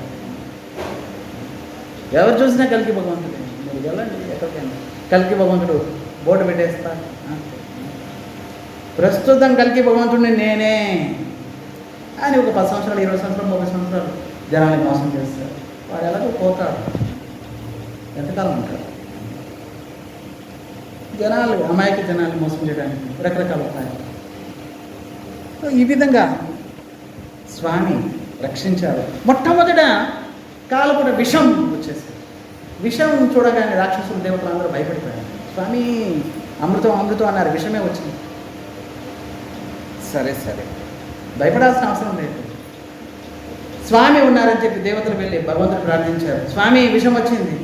అప్పుడు భగవంతుడు అన్నారు, విషం వస్తే విషం తాగే అలవాటు నాకు అస్సలు లేదు. మరి ఆయనకి అలవాటు ఎవరికయ్యా? శివుడికి. ఆయన్ని ప్రార్థించండి. అందరూ వెళ్ళి కైలాసంలో ప్రార్థించారు. స్వామి విషం వచ్చింది తాగండి. ప్రార్థన చేసి మరీ పిలుస్తున్నారు మీరు విషం తాగమని. అప్పుడు శివుడు భార్యని అడిగారు, ఏమే విషయం తాగమంటున్నా, తాగమంటావా? లోక కళ్యాణం కోసం మీరు తాగండి స్వామి అన్నారు పార్వతి. అప్పుడు రా అన్నారు, విషయం తాగారు. తాగిన తర్వాత కిందకి హృదయంలోకి వెళ్ళిపోతుంది. చూశారు సీతారాములు ఉన్నారు హృదయంలో. అయ్యో నా సీతారాములకి విషం కష్టం కలిగిస్తుందో అని చెప్పి కంఠంలోనే ఉంచుకున్నారు. పైకి వెళ్ళిపోతే వీరికి కష్టం, లోపలికి వెళ్ళిపోతే మా సీతారాముల కష్టం అని చెప్పి కంఠంలో పెట్టుకొని నీలకంఠుడైపోయాడు స్వామి. రా అని నోరు తెరిచారు, మా అని నోరు మూసేశారు. రామ భగవంతుడి యొక్క నామం యొక్క మహిమ. రామతోటి ఇంత పెద్ద విషయాన్ని కూడా గ్రహించారు స్వామి. చివరికి రకరకాల వస్తువులు వచ్చేసాయి. ఐరావతం వచ్చింది. ఇంద్రుడు అన్నాడు, నాకు కావాలి, తీసుకో. ఒక అద్భుతమైన గుర్రం వచ్చింది. బలిమహారాజు అన్నాడు, నాకు కావాలి, తీసుకో. ఇలా ఇలా రకరకాల వస్తువులు వచ్చాయి. చివరికి ఒకసారి కౌస్తుభ మణి వచ్చింది. అప్పుడు అందరూ నాకు కావాలన్నారు. అప్పుడు దేవతలు అన్నారు, స్వామి మన కోసం ఇన్ని అవతారాలు తీసుకొని ఇంత పరిశ్రమ చేసి మనకు అమృతం ఇస్తుంటే ఆయనకేమి ఇవ్వరా ఏంటి? స్వామి కౌస్తుభ మణి మీరే ఉంచుకోండి అని చెప్పి కౌస్తుభ మణిని స్వామి ఇచ్చారు. చివరికి లక్ష్మీదేవి వచ్చింది. నాకు కావాలని పరిగెత్తుకుంటూ వెళ్ళారు దేవతలు రాక్షసు. అప్పుడు బ్రహ్మదేవుడు అన్నారు, ఇదేమైనా వస్తువు ఏంటి? నాకు కావాలన్నారు. స్వయంగా లక్ష్మీదేవి. మరి ఆవిడని అడగండి, ఆవిడకి ఎవరు కావాలి? వస్తువు ఏంటి ఇదేమన్నా? అప్పుడు లక్ష్మీదేవిని అడిగారు, అమ్మ ఎవరిని భరిస్తారు మీరు? బ్రహ్మదేవుడు కూర్చున్నారు, దేవతలు రాక్షసులు ఋషులు మనులు వాళ్ళు అందరు కూర్చున్నారు. లక్ష్మీదేవి చూస్తుంది అందరినీ ఒక వారు. మరి ఇంద్రుడు చంద్రుడు వాళ్ళు వీళ్ళు అందరూ, శివుడు కూర్చున్నారు, అందరూ కూర్చున్నారు. కానీ లక్ష్మీదేవి ఎవరిని వరించింది? చివరికి విష్ణువుని నారాయణమూర్తిని వరించింది. అందరూ చూస్తున్నారు లక్ష్మీదేవిని, కానీ నారాయణుడు చూస్తున్నాడు అటువైపు ఎక్కడో. ఆవిడ చూడటం లేదు. ఆవిడ వచ్చింది, వీడికి ధనం ఉంది, పదవి ఉంది. ఎవడవాడు? ఇంద్రుడు. పక్కనే ఉన్నాడు కుబేరుడు. వీడికి ధనం ఉంది కానీ జ్ఞానం లేదు. వీడికి వదిలేసేవి. ఇంకాస్త వేషం అమంగళం. శివుణ్ణి చూసింది, అన్నీ బాగానే ఉన్నాయి, బుద్ధి ఉంది, అన్నీ ఉన్నాయి, కానీ వేషం అమంగళం. పాములు తేళ్ళు పాములు అన్నీ ఉన్నాయి, పుర్రెలు ఉన్నాయి, మాల, మరి చర్మము పులి చర్మం వేసుకున్నారు, అన్నీ బాగానే ఉన్నాయి, వేషం అమంగళం. వేషం బాగాలేదు కదా. అందరిలో లోపం ఉందంట. ప్రతి వాళ్ళు లోపం చూస్తుంది లక్ష్మీదేవి. వీడు పనికిరాడు. చివరి ఎక్కడో కూర్చున్నారు స్వామి నారాయణ. మరి ఈయనలో కూడా లోపం ఉంది. ఈయనలో ఏం లోపం ఉంది? మాం నా పశ్యతి, నన్ను అసలు చూడటం లేదు, ఇదే లోపం ఆయన. అందరూ నన్ను కింద నుంచి పైదాకా చూస్తున్నారు ఇలా కళ్ళు పెద్దవి చేసి. మరి ఈయన అసలు నన్ను నా వైపే చూడటం లేదు, కనుక ఈయన్నే చేసుకుంటాను అని చెప్పి లక్ష్మీదేవి మాల వేసేసి బోలో లక్ష్మీనారాయణ భగవానికి ఇలా వివాహం చివరికి అమృతం వచ్చింది. స్వయంగా భగవంతుడు మరి దేవతలు మాకు కావాలి, రాక్షసులు మాకు కావాలంటూ కొట్టుకోవడం మొదలుపెట్టారు. ఇద్దరు కలిసి పనిచేశారు మంత్రం కోసం. ఇప్పుడు అమృతం రాగానే ఇద్దరు గొడవ. రాక్షసులు ఆ యొక్క అమృత కలశం ధన్వంతుడి రూపంలో ధన్వంతుడి భగవంతుడు వచ్చారు. బోలో ధన్వంతుడి భగవానికి. ధన్వంతుడు వచ్చాడు అమృతం కలశం తీసుకొని. రాక్షసులు అమృతం కలశం పట్టుకొని పరిగెత్తుకుంటూ వెళ్తారు. మళ్ళీ పరిగెత్తుకున్న తర్వాత వాళ్ళలో వాళ్ళకు కూడా మళ్ళీ చూడండి, దేవత నుంచి వెళ్ళిపోయారు రాక్షసులు. మళ్ళీ వాళ్ళలో అహం నేను తాగుతాను ఫస్ట్, నేను తాగుతాను. అప్పుడు మోహిని అవతారం తీసుకొచ్చారు. మోహిని అవతారం తీసుకొని మోహించారు. స్వయంగా రాక్షసులు మోహిని అవతారం చూడగానే అమృత కలశం తీసుకొని వచ్చారు. మోహిని అన్నది, అయ్యా మీరు దేవతలు, మీరు రాక్షసులు, ఎందుకు గొడవ? ఇద్దరు కలిసి కష్టపడి పనిచేస్తారు, అమృతం వచ్చింది. అయ్యా పంచుకోవడంలో గొడవ అవుతుంది. ఓహో, నేను పంచిపెడితే పర్వాలేదా? నీ మాటలు నమ్మబుద్ధేస్తుంది. కానీ మోహిని అంటున్నారు, నా మాటలు నమ్మినవాడు మోసపోతాడు, మీ ఇష్టం అండి. అప్పుడు రాక్షసులు అంటున్నారు, లేదు నువ్వు చాలా విశ్వాసం కలిగిన దానిలాగా. మరి నీ పేరేంటి? నా పేరు మోహిని. మరి ఎక్కడ చదువుకున్నావేంటి? ఎక్కడే ఎందుకు, మీరు ఎక్కడ చదివారో అక్కడే చదివాను. ఎక్కడ కేజీఆర్ఎల్లా లేకపోతే భీమవరం ఎక్కడ చదివారు? ఇక్కడే చదివాను. సరే, చదువుకున్న దానిలాగానే కనిపిస్తున్నారు. అవును, నేను చదువుకున్నాను.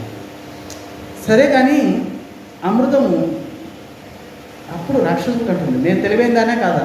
మీరు తెలివైన వాడే. పైన పైన నీళ్ళు ఉన్నాయి, లోపలేమో గాఢంగా ఉంది. పైన నీళ్ళు ఉన్నాయి, ఇలాగా మజ్జిగ అలా పెట్టేస్తారు. పైకి నీళ్ళు వచ్చేస్తాయి, లోపలికి ఏమో గాఢంగా ఉంటుంది, మందంగా ఉంటుంది. అప్పుడు మోహిని అంటుంది, పైన నీళ్ళు దేవతలకు ఇచ్చేస్తాను, లోపల చిక్కగా ఉంటుంది, అది నీకు ఇస్తాను. అబ్బా, చూడండి ఎంత తెలివైన ఆవిడ. రాక్షసులు అంటున్నారు, చూడండి ఎంత తెలివైన ఆవిడ, మంచి ఆ పని చేయను. మరి దేవతలకి అమృతం పంచడం మొదలుపెట్టేసి ఈ లోపల ఒకడు చూశాడు. మరి అదే ఎంత మోసపోతున్నాము, బుద్ధి లేని వాళ్ళం మీరంతా. ఏం బుద్ధి లేనంటే భలేవారు. మరి అమృతం అరే చిక్కగా ఉన్నది మనకు కావాలి కదా, నీళ్ళు వాళ్ళు పై తీసుకుంటారు, అదేముంది అది. అమృతంలో చిక్క ఏంటి నీళ్ళు ఏంటి రా బుద్ధి లేని మీరు అని చెప్పి వీడు దేవతల వేషం వేసుకొని దేవతల మధ్యలో సూర్యుడు చంద్రుడు మధ్యలో ఇది కూర్చున్నాను. అప్పుడు అమృతం వాడి చేతిలోకి వచ్చింది ఇలా. అప్పుడు మోహిని స్వయంగా భగవంతుడు చూశారు. వెంటనే చక్రంతో వాడి తలకాయ. అమృతం యొక్క మహిమ చెప్పడానికే ఇది. నిజంగా భగవంతుడు తెలియదేంటి, వాడు తాగుతున్నాడు. అది తెలుసు, గొంతులోకి వెళ్తేనే ఈ శరీరం పనిచేయలేదు, కానీ గొంతు వరకు పనిచేస్తుందంటే ఎంత పనితనం అమృతం అంటే. కాస్త స్పర్శ చేస్తే చాలు ఆ భాగం బ్రతికిపోతుంది. రాముకేతు అయ్యాడు. ఇలా మోహిని అవతారం. సరే, ఈ అవతారం చూడలేదు పాపం శివుడు వైకుంఠం వెళ్ళారు. స్వామి ఒకసారి మీ అవతారం, అన్ని అవతారాలు చూశాను స్వామి, మోహిని అవతారమే నేను చూడలేదు. అప్పుడు స్వామి అన్నారు, ఇప్పుడు ఎందుకులయ్యా, అవతారం వచ్చినప్పుడు నేను తీసుకున్నాను, ఇప్పుడు ఎందుకు అవసరం ఏంటి?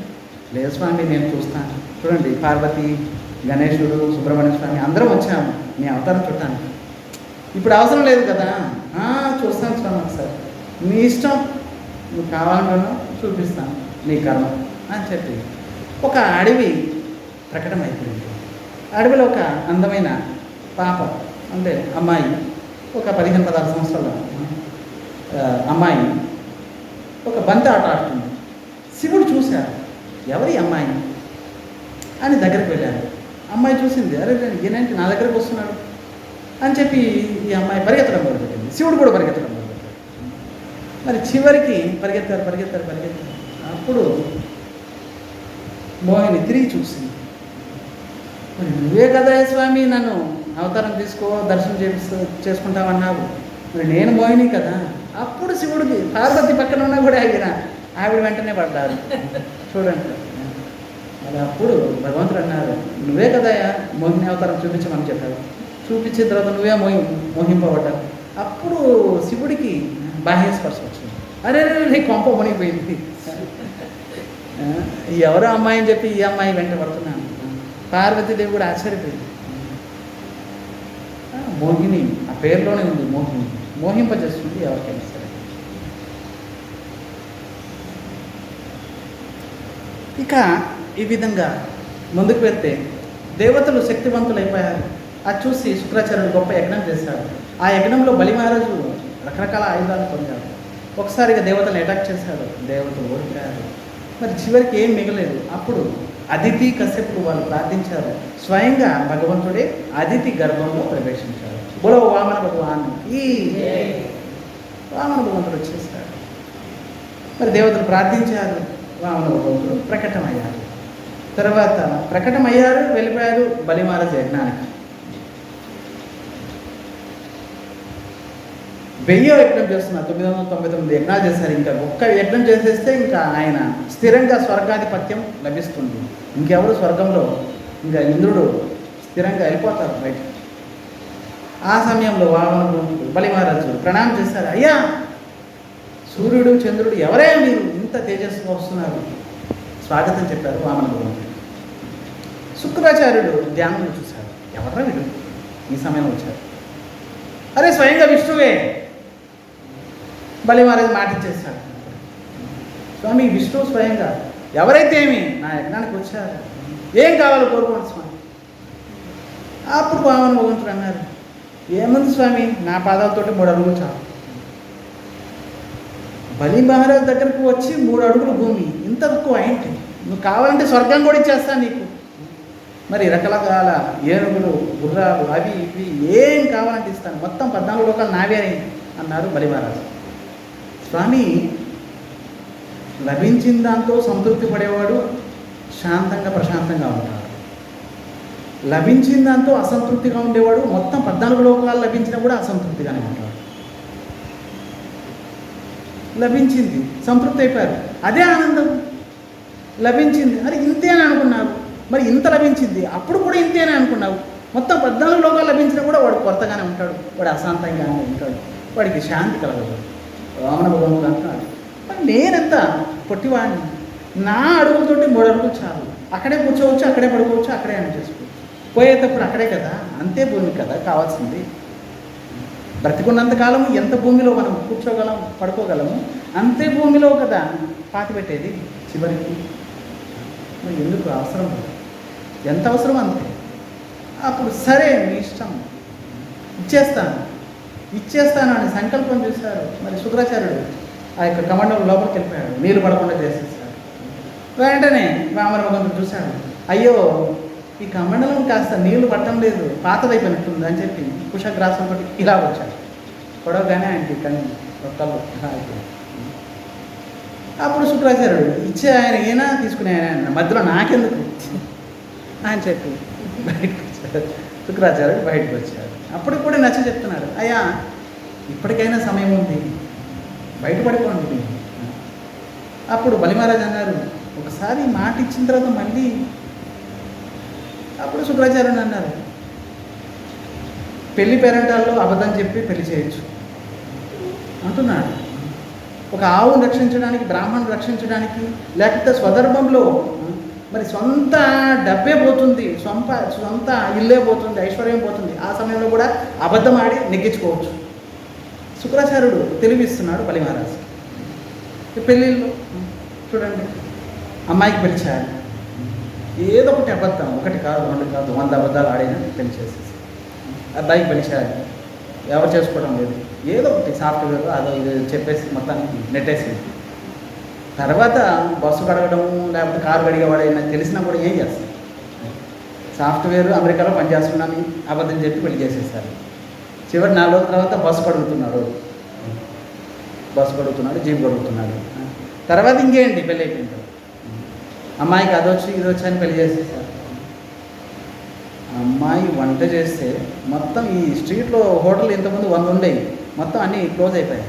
మా అమ్మాయి వంట చూసి ఇంత బాగా గుమ్మలాడేటట్టు వంట చేస్తారు అని చెప్పేశారు.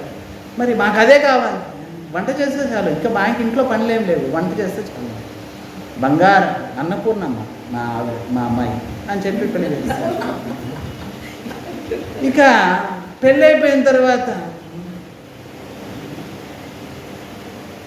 భర్త అన్నారు, సరే నువ్వు నిజంగా అన్నపూర్ణవే, అన్ని వంటలు వచ్చి నీకు, సరే ఏదో ఒకటి మంచి ఐటెం చేసి చెప్పి.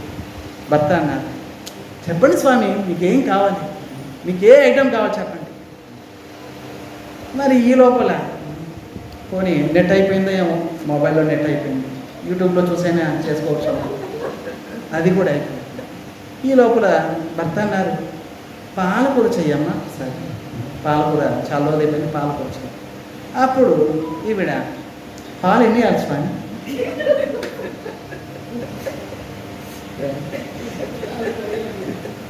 ఓహోహోహో నువ్వు వంట స్పెషలిస్ట్ అనుకున్నావు, బొత్తిగా అస్సలు లేదు నీకు, సరే సరే సరే సరే గొప్ప విషయం, కనీసం అన్నం వండి పెట్టు, బయట ఆయన తీసుకొస్తాను. స్వామి అన్నము మా అమ్మగారు ఉండేవారు, ఒకసారి ఫోన్ చేసి కనుక్కుంటాను ఎలా ఉండాలి చూడండి.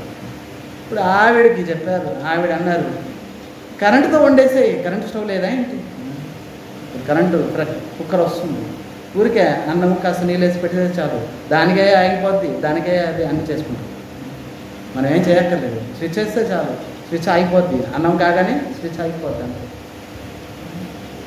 అప్పుడు అమ్మగారు అన్నారు, కరెంటు కూడా లేదు. ఇప్పుడు స్వామి అది పరిస్థితి అన్నమాట. ఏదో ఒకటి అబద్ధం చెప్పి పెళ్ళిళ్ళు చేసేసి. శుక్రాచార్యుడు అంటున్నారు, పెళ్ళిళ్ళు అబద్ధం ఆడినా కూడా అబద్ధం కాదు. ఒక గోవుని రక్షించడానికి అబద్ధం ఆడినా అబద్ధం కాదు, బ్రాహ్మణుని రక్షించడానికి అబద్ధం ఆడినా అబద్ధం కాదు, మరి సొంతగా ప్రాణం పోయే సమయంలో అబద్ధం ఆడినా అబద్ధం కాదు. ఈ విధంగా రకరకాలుగా నచ్చ చెప్పారు శుక్రాచార్యుడు బలి మహారాజు. బలి మహారాజు అన్నారు, స్వయంగా విష్ణువు అయితే నా భాగ్యమే, స్వయంగా భగవంతుడే అడుగుతున్నాడు నన్ను, నాకు కొద్దిగా ఇవ్వండి దాన్ని అంటే ఇంకా ఇంతకంటే భాగ్యం ఏంటి? స్వయంగా విష్ణువు అయినా భయపడేది లేదు, ఇస్తాను, 3 అడుగులే కదా ఇచ్చేస్తాను. స్వామి 3 అడుగులు అన్నాడు, వాడు అడుగులు పెట్టాడంటే నీకు అసలు 2 అడుగులతోటే మొత్తం సమాప్తం అయిపోతుంది, ఇంకొక అడుగు కూడా నీ దగ్గర ఏముంటుంది చూద్దాం. ఈ లోపల వామనుడు విరాట్ రూపం తీసుకున్నాడు. 1 అడుగుతోటి మొత్తం పృథ్వీని, 2 అడుగుతోటి మొత్తం అతల వితలతో తలాతల మహాతల రసాతల అన్ని లోకాలు మొత్తం వ్యాపించింది. ఇంకా 1 అడుగు ఉంది, మరి ఇంకేముంది నీ దగ్గర? వామన భగవంతుడు అడుగుతున్నాడు, స్వామి శిరస్సు మీద పెట్టండి స్వామి, మీ పాదం శిరస్సు ఖాళీగా ఉంది కదా, శిరస్సు మీద పెట్టి పెట్టండి. 3 అడుగులు శిరస్సు మీద పెట్టి రసాతలంలోకి తొక్కేశారు భగవంతుడు. మరి అన్ని ఇచ్చిన తర్వాత నెక్స్ట్ ఇంద్రుడైతాడు బలి మహారాజు. అప్పుడు దేవతలు వాళ్ళు వీళ్ళు అందరూ ప్రార్థించారు. బలి మహారాజు, ప్రహ్లాదుడు, వాళ్ళు వీళ్ళు, విరోచనుడు అందరూ వచ్చారు. అప్పుడు అందరూ అంటున్నారు, స్వామి అన్నీ తీసుకున్నారు, నీకేం ఇచ్చారు? అప్పుడు స్వయంగా స్వామి అంటున్నారు, నీకేం కావాలి కోరుకు, నేను భక్తికి సంతృప్తి అయిపోయాను స్వామి, నిత్యము మీ దర్శనం కావాలి అంతే, ఇంకా నాకేం ఒక్కర్లేదు. నిత్యము వస్తువు వెళ్తూ ఉన్నప్పుడు మీ దర్శనమే కావాలి నాకు, అంటే వాచ్మెన్ కావాలా? ఇంకా నేను వాచ్మెనే కావాలి. స్వయంగా వామనుడు వెళ్ళాడు బలి మహారాజు ఇంటి ఎదురుగా వాచ్మెన్గా నిలబడ్డాడు. ఎందుకంటే వస్తువు వెళ్తూ ఉన్నప్పుడు కనిపించాలంటే ఇంకెక్కడ, అక్కడే కదా. ఇంకా లక్ష్మీదేవి పరిగెత్తుకుంటూ వచ్చింది, స్వామి అన్నయ్య మా ఆయన్ని కాస్త పంపించండి, వైకుంఠం ఖాళీగా ఉంది, ఇక్కడే ఉండిపోతే మా పరిస్థితి ఏంటి? అప్పుడు రాఖీ కట్టి వామన భగవంతుని తీసుకెళ్ళిపోయింది లక్ష్మీదేవి. ఇలా అవతారం. తర్వాత అంబరీష్ మహారాజ్ చరిత్ర. అంబరీష్ గొప్ప మహారాజు ఉండేవాడు. అంబరీష్ మహారాజు కేవలం ఏకాదశి వ్రతం చేసి భక్తి చేసేవారు. ఈయన సంవత్సరం పొడవునా ఏకాదశి, ఇంత అద్భుతంగా. స్వయంగా దుర్వాసునే అసూయపడిపోయాడు, ఇంత గొప్ప భక్తుడు ఉన్నాడా? సరే నేను పరీక్షిస్తాను. కరెక్ట్గా 12 గడియల్లో పారాయణ చేసేటప్పుడు ఆ సమయంలోనే వచ్చేసాడు. ఇక పారాయణం కొద్దిగా సమయం ఉంది, దుర్వాసుడు వచ్చాడు, అతిథి రూపంలో వచ్చారు. సరే మేము కాస్త నది స్నానం చేసి వస్తాము మా శిష్యులతోటి, మీరు ఏర్పాటు చేయండి అని చెప్పి వెళ్ళిపోయారు. ఇంక రాలేదు. పాపం అంబరీష్ మహారాజ్ చూస్తున్నారు, అరే 12 గడియలు మించిపోతున్నాయి. అప్పుడు అక్కడున్న బ్రాహ్మణుని పిలిచారు, స్వామి ఏకాదశి వ్రతం తర్వాత 12 గడియలు మించిపోతే వ్రత ఫలితం రాదు కదా, లభించదు కదా, ఇప్పుడు ఏం చేయాలి? సంకటంలో ఉన్నాను, ఆపదలో ఉన్నాను. అప్పుడు వారు అన్నారు, భగవంతుడు చరణామృతం తీసుకోండి. మరి చరణామృతం అంటే నీరే కదా, మరి నీరు తాగితే తీసుకోవడం వల్ల పారాయణం అవుతుంది, నీరు తీసుకోవడం వల్ల తిన్నట్లు కాదు కదా, నీరు వస్తువు కాదు కదా, అదేమన్నా ఆహారం కాదు కదా, అతిథి సత్కారం అవుతుంది, మీకు పారాయణం అవుతుంది, 2 అవుతాయి. వారి యొక్క ఆజ్ఞ మేరకు చరణామృతం తీసుకున్నారు. అప్పుడు పారాయణం అయింది, బాగుంది. దుర్వాసుడు వచ్చాడు శిష్యుడికి. ఎప్పుడైతే ధ్యానంలో చూశాడు, అరే అతిథిని పిలిచారు, అతిథికి ఇవ్వకుండా మీరు తీసుకున్నారు, చూపిస్తాను నా ప్రతాపం అంటూ ఒక జటని దరికేసి ఇలా నేల పట్టడానికి బ్రహ్మరాక్షస ప్రకటన. అంబరీషుడిని తినడానికి వెళ్తుంది. మరి అంబరీషుడు ఇంత గొప్ప భక్తుడు, స్వయంగా భగవంతుడే సుదర్శన చక్రాన్ని ఆయన రాజ్యంలో రక్షణగా పెట్టాడు. సుదర్శన చక్రం వచ్చింది, ఆ రాక్షసుడి బ్రహ్మరాక్షసుని చంపేసింది. మరి దుర్వాసుని వెంటబడింది. దుర్వాసుడు 14 లోకాలు తిరుగుతున్నాడండి. సముద్రంలోకి వెళ్ళాడు, నదిలోకి వెళ్ళాడు, పర్వతం లోపలికి వెళ్ళాడు, కానీ సుదర్శన చక్రం వెంటబడుతుంది. ఎక్కడికి వెళ్ళినా కూడా ఇక ఎవరు రక్షించడం లేదు. స్వయంగా బ్రహ్మలోకి వెళ్ళాడు. బ్రహ్మ అన్నాడు, ఏంటయ్యా ఏంటి పరిగెత్తుతున్నావేంటి? స్వామి సుదర్శన చక్రం వస్తుంది. నా వల్లగా స్వామి, సుదర్శన చక్రం వల్ల నేనేం చేయలేను, మీరు వెళ్ళి మళ్ళీ అక్కడ నుంచి కైలాసం వెళ్ళాడు. శివుడు అన్నారు, ఏంటి నువ్వు స్వామి సుదర్శన చక్రం వస్తుంది. ఓ సుదర్శన చక్రమా, మా వల్ల కాదు, ఎవరి చక్రమో ఆయన దగ్గరికి వెళ్ళిపో. వైకుంఠం వెళ్ళిపోయాడు దుర్వాసుని వైకుంఠం వెళ్ళాడు. భగవంతుడిని ప్రార్థించారు, స్వామి మీ చక్రమే నన్ను రక్షించండి, నమో బ్రహ్మణ్య దేవాయ గో బ్రాహ్మణ హితాయచ. మరి బ్రాహ్మణుడు గోవుల్ని రక్షించేవాళ్ళు కదా, మీరు నన్ను రక్షించండి, నేను బ్రాహ్మణుని. భగవంతుడు ఏమన్నారు, నేను కూడా పరాధీనుడిని, నేను కూడా స్వతంత్రుడిని కాదు. స్వామి బ్రహ్మ అంటున్నారు మీరు స్వామి అని, శివుడు అంటున్నారు మీరు స్వామి అని, మీరు అంటున్నారు నేను కూడా పరాధీనమే, నేను కూడా స్వతంత్రుడిని కాదు అంటున్నారు. మరి మీకు పైన ఎవరైనా ఉన్నారేంటి? నాకు పైన నా భక్తులేని స్వామి. అహం భక్త పరాధీనం నా స్వతంత్ర ఇత వివద్విజ. నేను భక్తుల యొక్క పరాధీనంలో ఉంటాను, నాకు కూడా స్వతంత్రం లేదు. ఈ పని చేయాలి ఆ పని చేయాలని నాకు కూడా స్వతంత్రం లేదు. వారు ఎలా నన్ను కూర్చోబెడితే కూర్చుంటాను, నిలబెడతాను, నృత్యం చేయమంటే నృత్యం చేస్తాను. మరి బృందావనంలో దోశలతోటి మజ్జిగిచ్చి నన్ను నృత్యం చేయమని చెప్పేవారు గోపికలు. వారు మజ్జిగ కోసం నేను నృత్యం చేసేవాడిని. స్వామి అంటున్నారు నేను కూడా స్వతంత్రం. అహం భక్త పరాధీన. నా భక్తుడు నా కోసం భార్య పిల్లలు భర్త తండ్రి బంధువులు ఇల్లు వాకిలి అన్నింటినీ వదిలేసి నన్ను భజిస్తాడు నా భక్తుడు. అటువంటి భక్తుడిని రక్షిస్తానా? నీలాంటి వాడిని రక్షిస్తానా? నా కోసం త్యక్తం స్వధర్మం అన్ని ధర్మము కులము జాతి అన్నిటిని వదిలేస్తాడు నా భక్తుడు నా కోసం.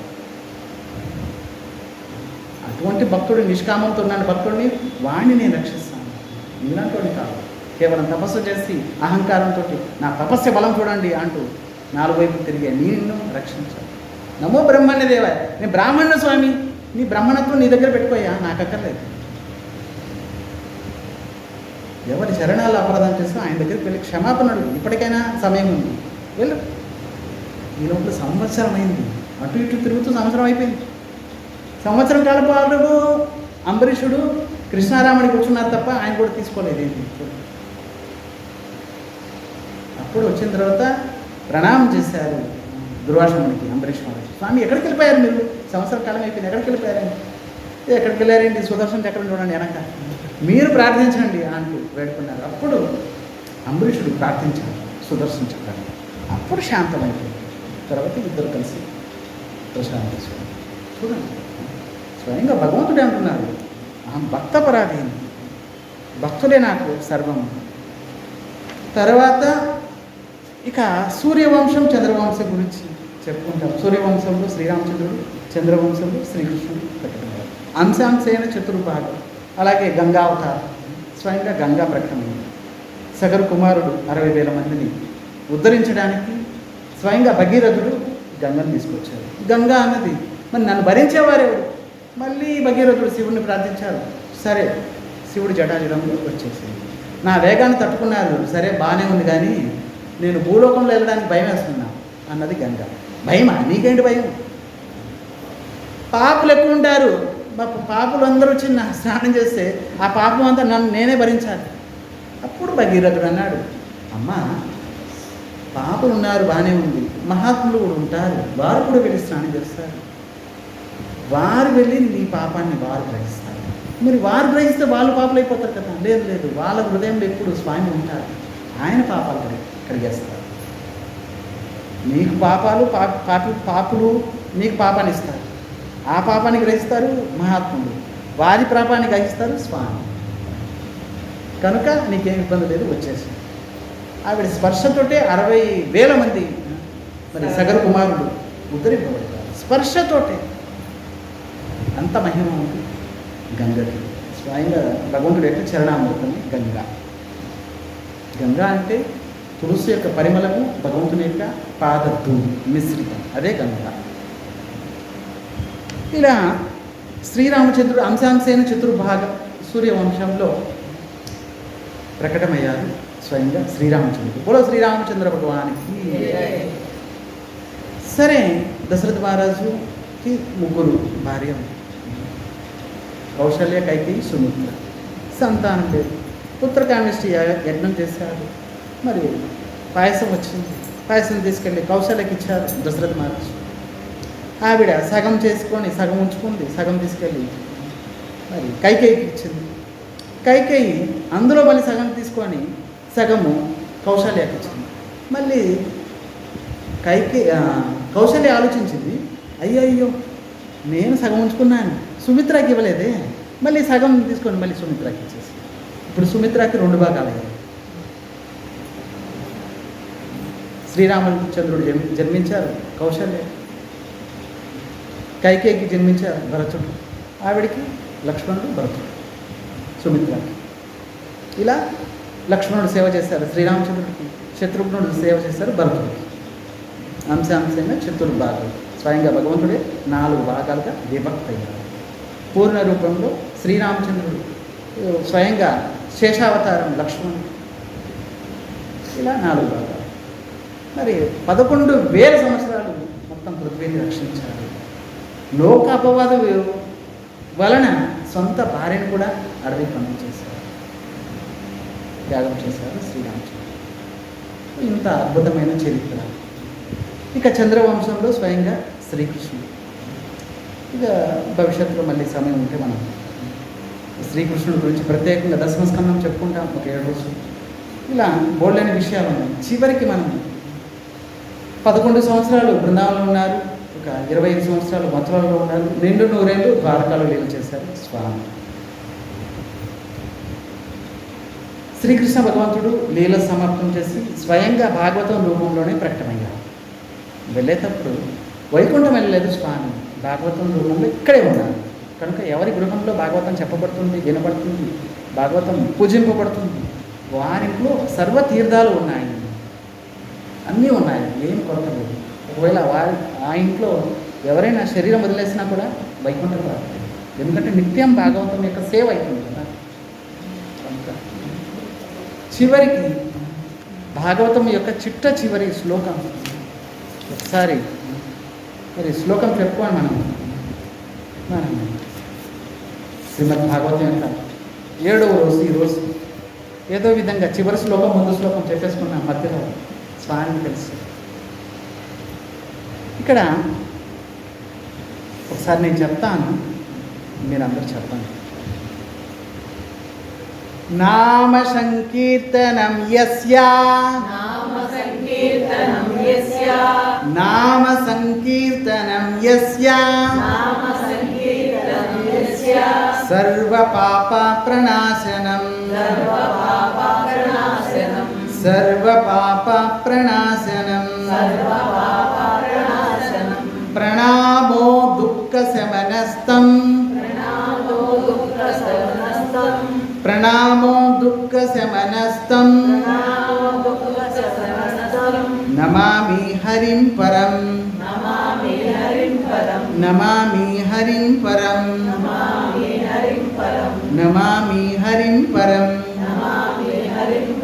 కనుక ఈ కలియుగంలో కేవలం భగవంతుని నామమే ఆధారం. కూర్చున్నప్పుడు, పడుకున్నప్పుడు, పనులు చేస్తున్నప్పుడు అటు ఇటు కృష్ణారామ కృష్ణారామ అనుకోవడమే.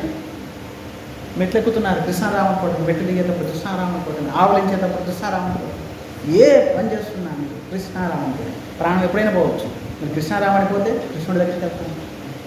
కనుక సర్వోత్తమైనది శ్రీమద్ భాగవతం. ఇక్కడ చెప్తున్నారు చివర, నిమ్నగానం యథా గంగా. ఎన్ని నదులు ఉన్నాయి, గంగా నది సర్వశ్రేష్టం. దేవానం అచ్యుతో యథ, దేవతల్లో అచ్యుతుడు సర్వశ్రేష్టమైన. వైష్ణవానం యథా శంభు, వైష్ణవులు ఎంతమంది ఉన్నారు, భగవంతుడు భక్తులు. సర్వశ్రేష్టమైన శంభు అంటే శివుడు. పురాణం ఇదం తదం, పురాణాల్లో శ్రీమద్ భాగవతం సర్వశ్రేష్టమైనది. బోలో శ్రీమద్ భాగవత మహాపురాణానికి, బోలో సుఖదేవ్ గోస్వామి మహారాజ్కి, పరీక్షిత్ మహారాజ్కి, శ్రవణకారి భక్త బృందకి, సమవేత భక్త బృందకి, గోవిందా గోవిందా గోవింద. ఒకసారి కృష్ణాయ వాసుదేయ చెప్పుకోండి మనం. కుంతీదేవి స్తుతి. ఈ ఒక్క శ్లోకం చాలండి మీకు.